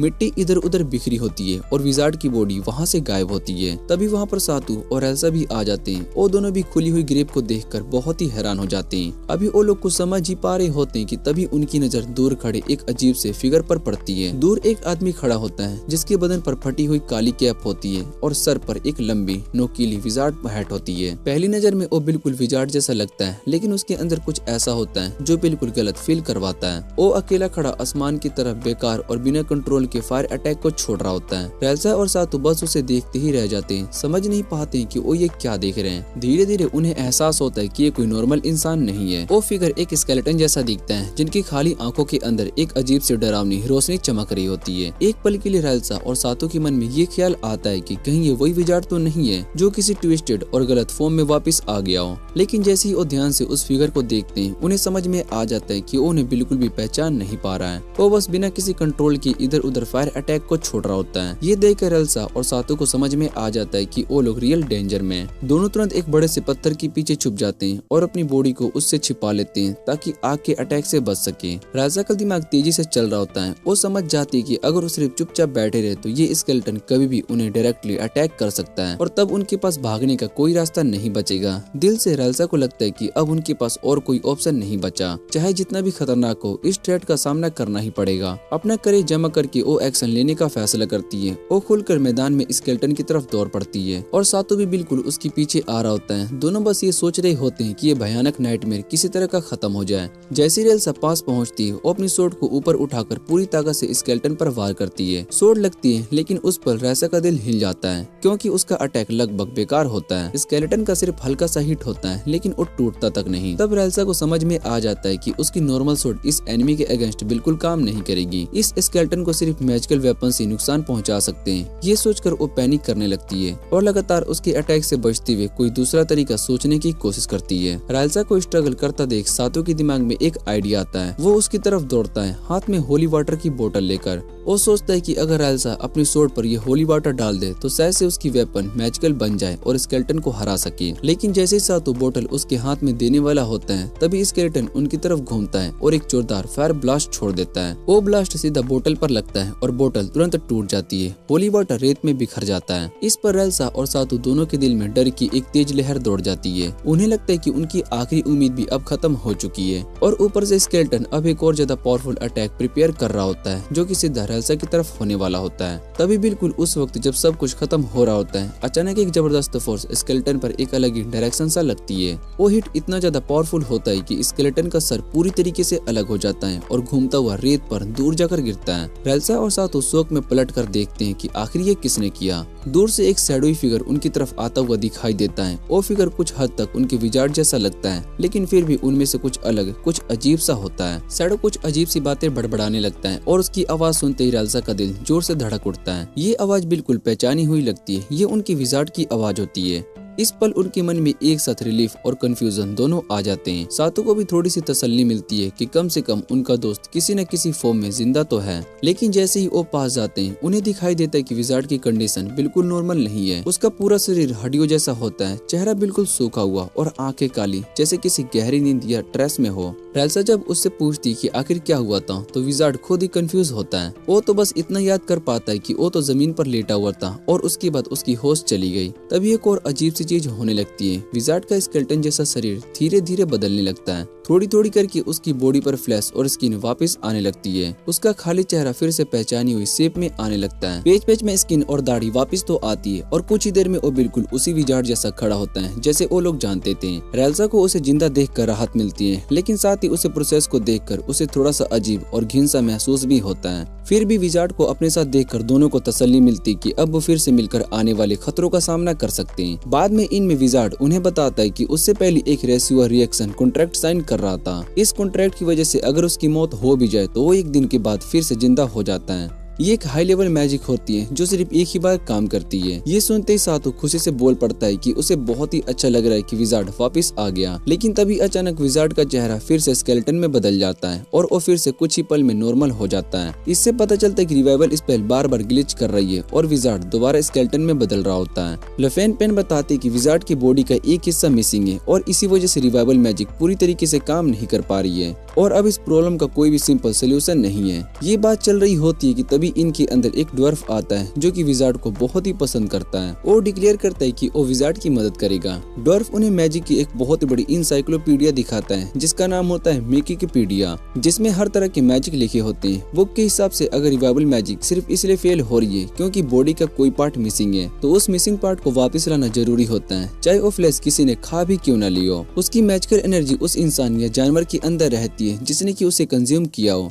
इसलिए अगर उस कुत्ते को ढूंढ ले जिसने विजार्ड की बॉडी का हिस्सा खाया था और उसके अंदर की मैजिकल एनर्जी वापस लेकर आए थे तो विजार्ड पूरी तरीके से रिवाइव हो सकता है। अगली सुबह ड्वार्फ की मदद से वो सब उस कुत्ते को ढूंढने के लिए निकल पड़ते हैं, लेकिन चाहे वो कितनी भी कोशिश कर ले उन्हें अभी तक किसी भी जगह से मैजिक का कोई क्लियर सिग्नल या फिर ट्रेस महसूस नहीं होता। तभी अचानक एक फॉरेस्ट एल्फ उनकी तरफ आता है और जैसे ही उसकी नजर विजार्ड के स्केलेटन फॉर्म पर पड़ती है वो बुरी तरीके से डर जाता है। पहले तो वो बिल्कुल घबरा जाता है, लेकिन बाद में जब उसे पता चलता है कि इनकीपर ने सातों को एक डॉग के बारे में बताया था जिसके फोरहेड पर लाल निशान था, तब उसे कुछ याद आता है। एल्फ बताता है कि सिटी में एक जॉब नोटिस लगी हुई थी जिसमें एक बहुत ही बड़ी कुत्ते को ढूंढने के लिए कहा गया था। उस कुत्ते के सर पर क्रॉस जैसा स्कार था और वो कुत्तों पर अटैक कर रहा था। एल्फ कहता है कि उसने वो जॉब इसलिए एक्सेप्ट नहीं की थी क्योंकि पेमेंट कम थी और उसके पास दूसरा काम भी था, लेकिन उसे इतना याद है कि वो कुत्ता शहर के वेस्ट साइड यानी कि आउट स्ट्रीट के पास देखा गया था। ये सुनते ही सातो कहता है कि हमें बिना टाइम वेस्ट किए तुरंत वहाँ पर जाना चाहिए। फिर सब लोग उस जगह पर पहुँचते हैं जहाँ पर डेजर्ट के अंदर डेड बॉडीज को ब्यूरी करके रखा गया होता है। थोड़ी देर के लिए विजार्ड और सातू एक जगह पर रुक कर रेस्ट करने लगते हैं जबकि रेल्सा और बाकी लोग आगे चल पड़ते हैं। रेस्ट करते वक्त विजार्ड सातू को रेल्सा के पास्ट के बारे में बताता है। वो कहता है कि जब उसने रेल्सा को ढूंढा था तब वो एक ऑर्फन थी। उसके पिता की डेथ एक वुल्फ अटैक में हो गई थी और उसकी माँ भी वुल्फ के पत्थर से लड़ते हुए मर गई थी। उसके बाद रेल्सा एक वुल्फ के बच्चे के साथ रहने लगी थी और उसे दोस्त बना लिया था जब तक कि विजार्ड ने उसे अपने पास नहीं ले लिया। विजार्ड के लिए रेल्सा बिल्कुल उसकी बेटी की जैसी है, इसलिए वो सातू से कहता है कि जहाँ भी तुम जाओ रेल्सा को अपने साथ ले जाना। ये बात सुनकर सातू थोड़ा सा नर्वस हो जाता है और कहता है कि हमें रेल्सा की फीलिंग के बारे में भी सोचना चाहिए।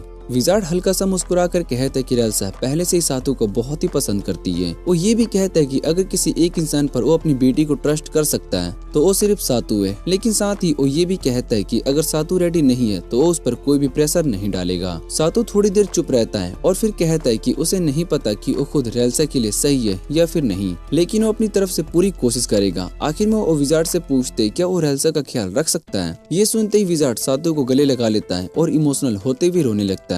तभी अचानक ही वाइल्ड डॉग जिसके अंदर इनसेन मैजिकल एनर्जी होती है वहाँ पर जम करता है और विजार्ड पर टूट पड़ता है। वो विजार्ड के हाथ को बुरी तरीके से काट देता है। जब सातू विजार्ड को बचाने की कोशिश करता है तो वो कुत्ता उस पर ही अटैक कर देता है। इधर जब रेल्सा और लफेन पेन वापस उन्हें ढूंढने के लिए आते हैं तो वो दोनों जमीन पर गिरे हुए दिखाई देते हैं। दर्द से कतराते हुए विजार्ड और सातू दोनों बुरी तरीके से इंजर्ड होते हैं और वाइल्ड डॉग बिल्कुल उनके सामने खड़ा होता है। रेल्सा गुस्से में लफेन पेन से कहती है कि तुम सातू पर रिवाइवल मैजिक यूज करो, वो अभी जिंदा है। और ये कहकर वो खुद वाइल्ड डॉग की तरफ देखती है जो कि उसके बॉडी पार्ट्स को नोच रहा होता है। रेल्सा गुस्से से चिल्लाते हुए कहती है कि वो इस कुत्ते को टुकड़ों में काट देगी और विजार्ड के बॉडी पार्ट्स उसके अंदर से निकल कर रहेंगे। इतना कहकर रेल्सा सीधा डॉग की तरफ दौड़ पड़ता है और कुत्ता भी उसी स्पीड से उसकी तरफ आता है। दोनों के बीच एक ब्रूटल क्लैश होता है। वाइल्ड डॉग अपने शहर के अंदर से फायर ब्रीथ छोड़ता है जिससे कि रेल्सा के आर्मर उड़ जाते हैं, लेकिन इतने सब के बाद भी रेल्सा रुकती नहीं है और दर्द और गुस्से के साथ आगे बढ़ती है और डॉग के विटल नर्व पर जोर से अटैक करती है जिससे कि वो कुत्ता बुरी तरीके से इंजर्ड हो जाता है। जैसे ही रेल्सा उसे मारने वाली होती है तभी एक प्यारा सा सफेद वुल्फ बब बीच में आ जाता है और रेल्सा पर भौंकने लगता है।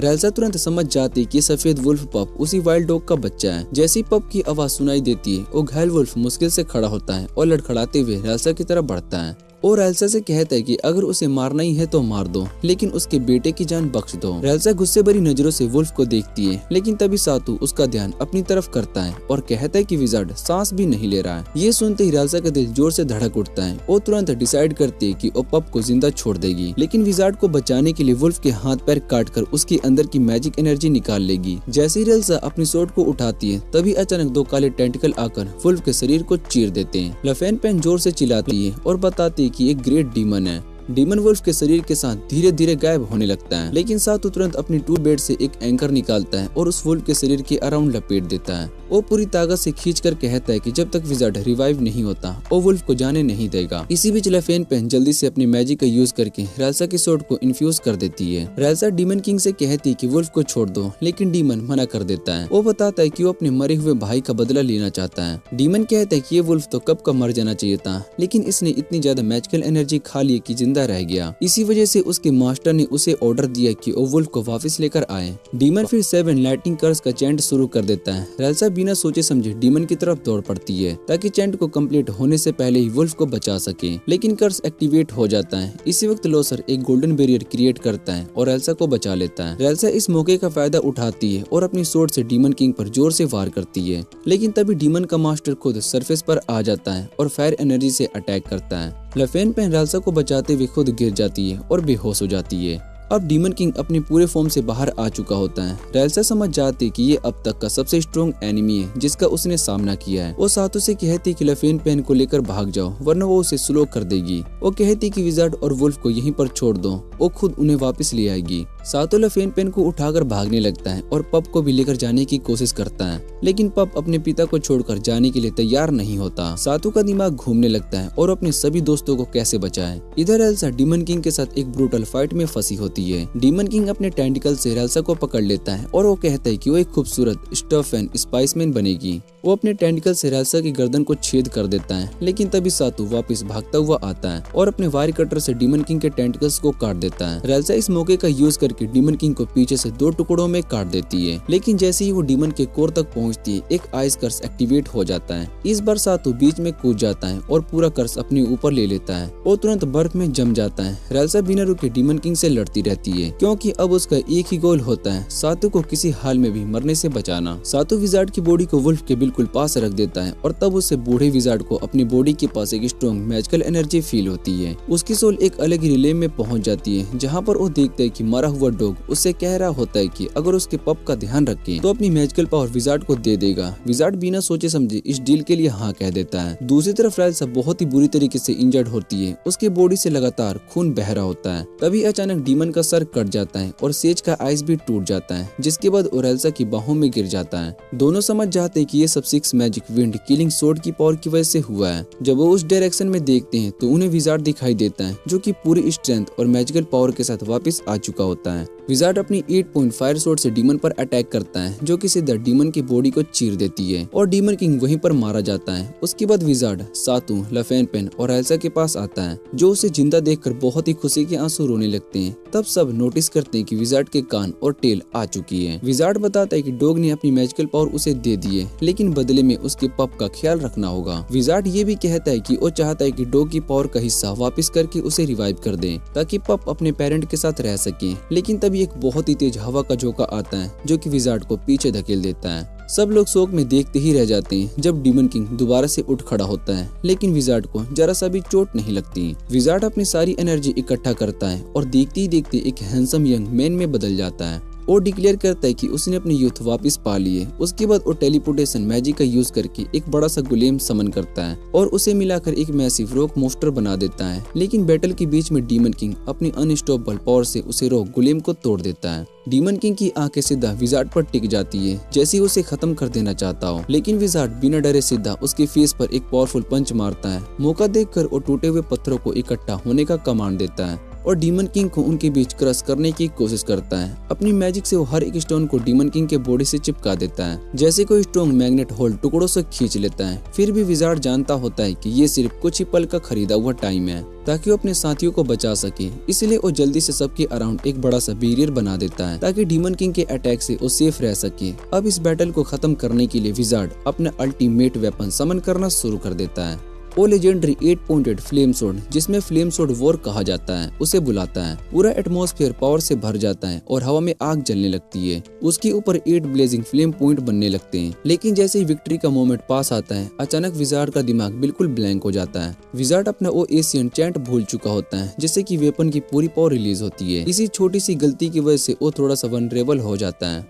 डीमन किंग ये वीकनेस तुरंत महसूस कर लेता है और जान लेने के इरादे से सीधा विजार्ड की तरफ बढ़ने लगता है। जैसे ही डीमन विजार्ड पर फाइनल अटैक करने ही वाला होता है तभी सातू वहाँ पर आ जाता है और एल्सा की स्वॉर्ड को पकड़कर पूरी हिम्मत के साथ आगे बढ़ता है। एक ही तेज स्ट्राइक में सातू डीमन किंग का हाथ काट देता है जिससे कि डीमन किंग वहीं पर रुक जाता है। ये अनएक्सपेक्टेड अटैक विजार्ड को एक नया मौका दे देता है। सातू विजार्ड से कहता है कि अपनी फायर मैजिक का यूज करके डीमन किंग को जला दो। फिर दोनों मिलकर अपनी पूरी ताकत से आग छोड़ देते हैं जो कि धीरे धीरे डीमन किंग को पूरी तरीके से इन्फेक्ट कर देते हैं। जैसे ही आग बुझ जाती है सभी के दिल में एक सुकून आ जाती है क्योंकि डीमन किंग आखिरकार हार चुका होता है। रेल्सा सातू की बहादुरी को देखकर इमोशन से भर जाती है और उसे गले लगाने के लिए उसकी तरफ दौड़ती है, लेकिन उससे पहले एक शॉकिंग चीज होती है। डीमन किंग का कटा हुआ सर जिसमें अभी भी थोड़ी सी जान बची होती है अचानक उसकी तरफ झपटता है। लगता है कि जैसे खतरा अभी खत्म नहीं हुआ। तभी एक छोटा सा पप जो कि उस व्हाइट डॉग का बच्चा होता है जिसने की कभी इनकी जमीन की रक्षा की थी उस डीमन के सर पर जंप कर देता है। वो पप डीमन किंग के बचे हिस्से को भी खत्म कर देता है, लेकिन अगली पल पप गुस्से में भौंकने और ग्रोल करने लगता है और सातू और विजार्ड पर चिल्लाता है जैसे उन्हें अपने फादर उस वाइल्ड डॉग को मरे हुए दोस्त दे रहा हो। ये सीन बहुत ही इमोशनल होता है। विजार्ड पप के दर्द को महसूस करता है और उसे प्यार से उठा लेता है ताकि पप उसकी स्मेल को महसूस कर सके। कुछ अजीब सा होता है। विजार्ड की एनर्जी बिल्कुल पप के फादर जैसी लगती है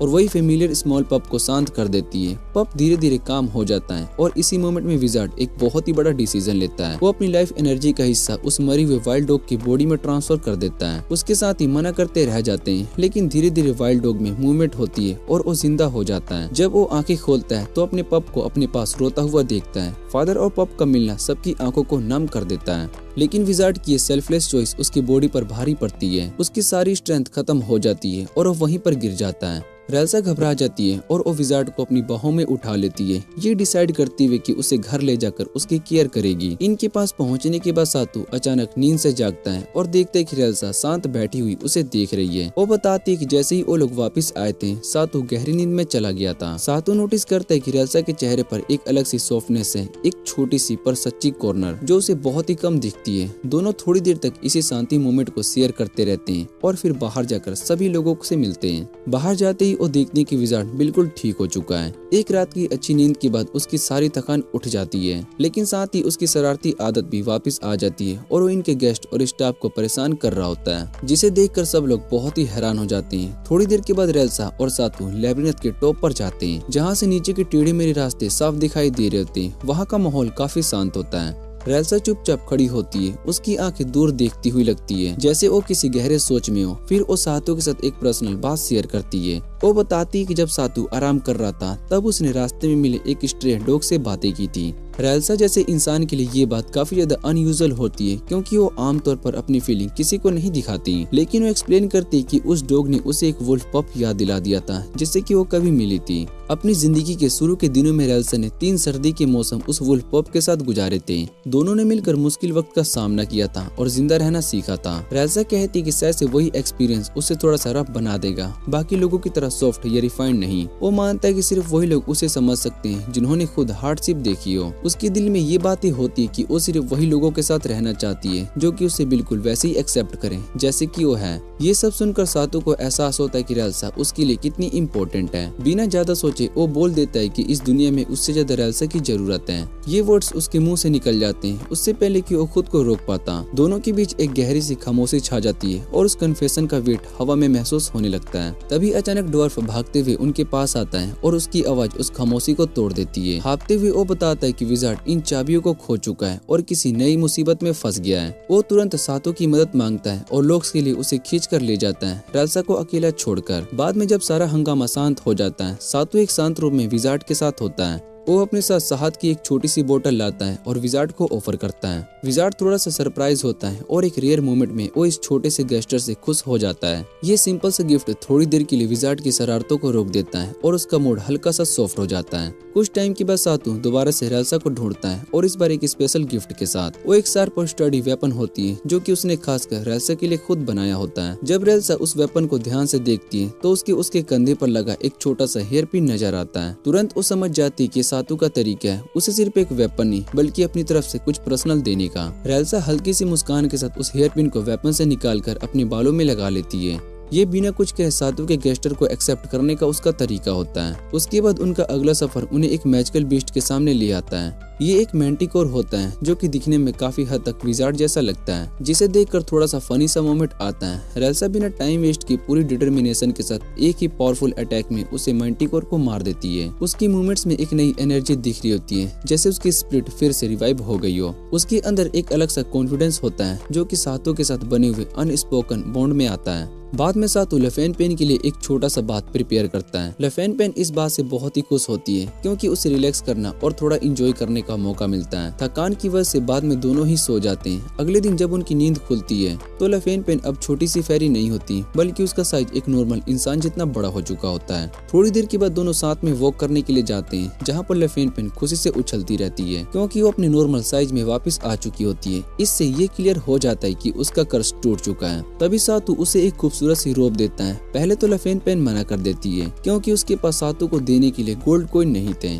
लेकिन सातू तुरंत कहता है कि ये उसकी तरफ से एक अपॉलजी और ग्रेटिट्यूड का गिफ्ट है उस सब सेल्फलेस कामों के लिए जो कि लफेन पेन ने किए थे। ये सुनकर लफेन पेन रोब पहन लेती है और खुशी से इधर उधर दौड़ने लगती है। तभी अचानक से एक थग से टकरा जाती है। वो थग धमकी भरे अंदाज में लफेन पेन के पास आता है और उसे परेशान करने लगता है, लेकिन सातू तुरंत बीच में आ जाता है और लफेन पेन को प्रोटेक्ट करता है। थग सातू को देखकर उसका मजाक उड़ाता है और कहता है कि ये वही लड़का है जिसे कि लेविनेथ का नया डोर ढूंढा था। वो सातू को वीकलिंग बोलता है और कहता है कि उसके टीममेट्स तो काफी स्ट्रोंग हैं। वो गुस्से में सातू पर पंच करता है, लेकिन सातू तुरंत उसका हाथ पकड़कर पीछे मोड़ देता है। थक जमीन पर मुंह के बल गिर जाता है और माफी मांगने लगता है। बाद में लफेन पेन अपने नॉर्मल छोटे साइज में वापस आ जाती है। इसी बीच रेल्सा और विजार्ड एक्यूपंक्चर शॉप में वापस लौट आते हैं। वो तीनों उस कंटेनर को देखते हैं जिसमें लफेन पेन ने बात लिया था, जो कि उसे ह्यूमन का साइज बना देता है। तभी डॉर्फ आकर बताता है कि विजार्ड के पास काफी अजीब चीजें होती हैं, जो कि फेरिस को कुछ टाइम्स के लिए उसके ओरिजिनल साइज में ले आती है। कुछ टाइम के बाद सातू इस नई दुनिया में अपना हैंडीमैन बिजनेस स्टार्ट करता है। धीरे धीरे उनके पुराने टीममेट्स इनमें वापस आने लगते हैं और अपने छोटे मोटे काम करवाने के लिए। आखिर में सातू को एहसास होता है कि वो एक ग्रेट हैंडीमैन बन चुका है जिसे सब पसंद करते हैं। और इसी के साथ ये वीडियो यहीं पर एंड हो जाती है, मतलब कि इसका सीजन 1 यहीं पर खत्म हो जाता है। अगर आपको ये वीडियो अच्छी लगे तो वीडियो को लाइक करके चैनल को सब्सक्राइब जरूर कर लेना। तो मिलते हैं अगली वीडियो में।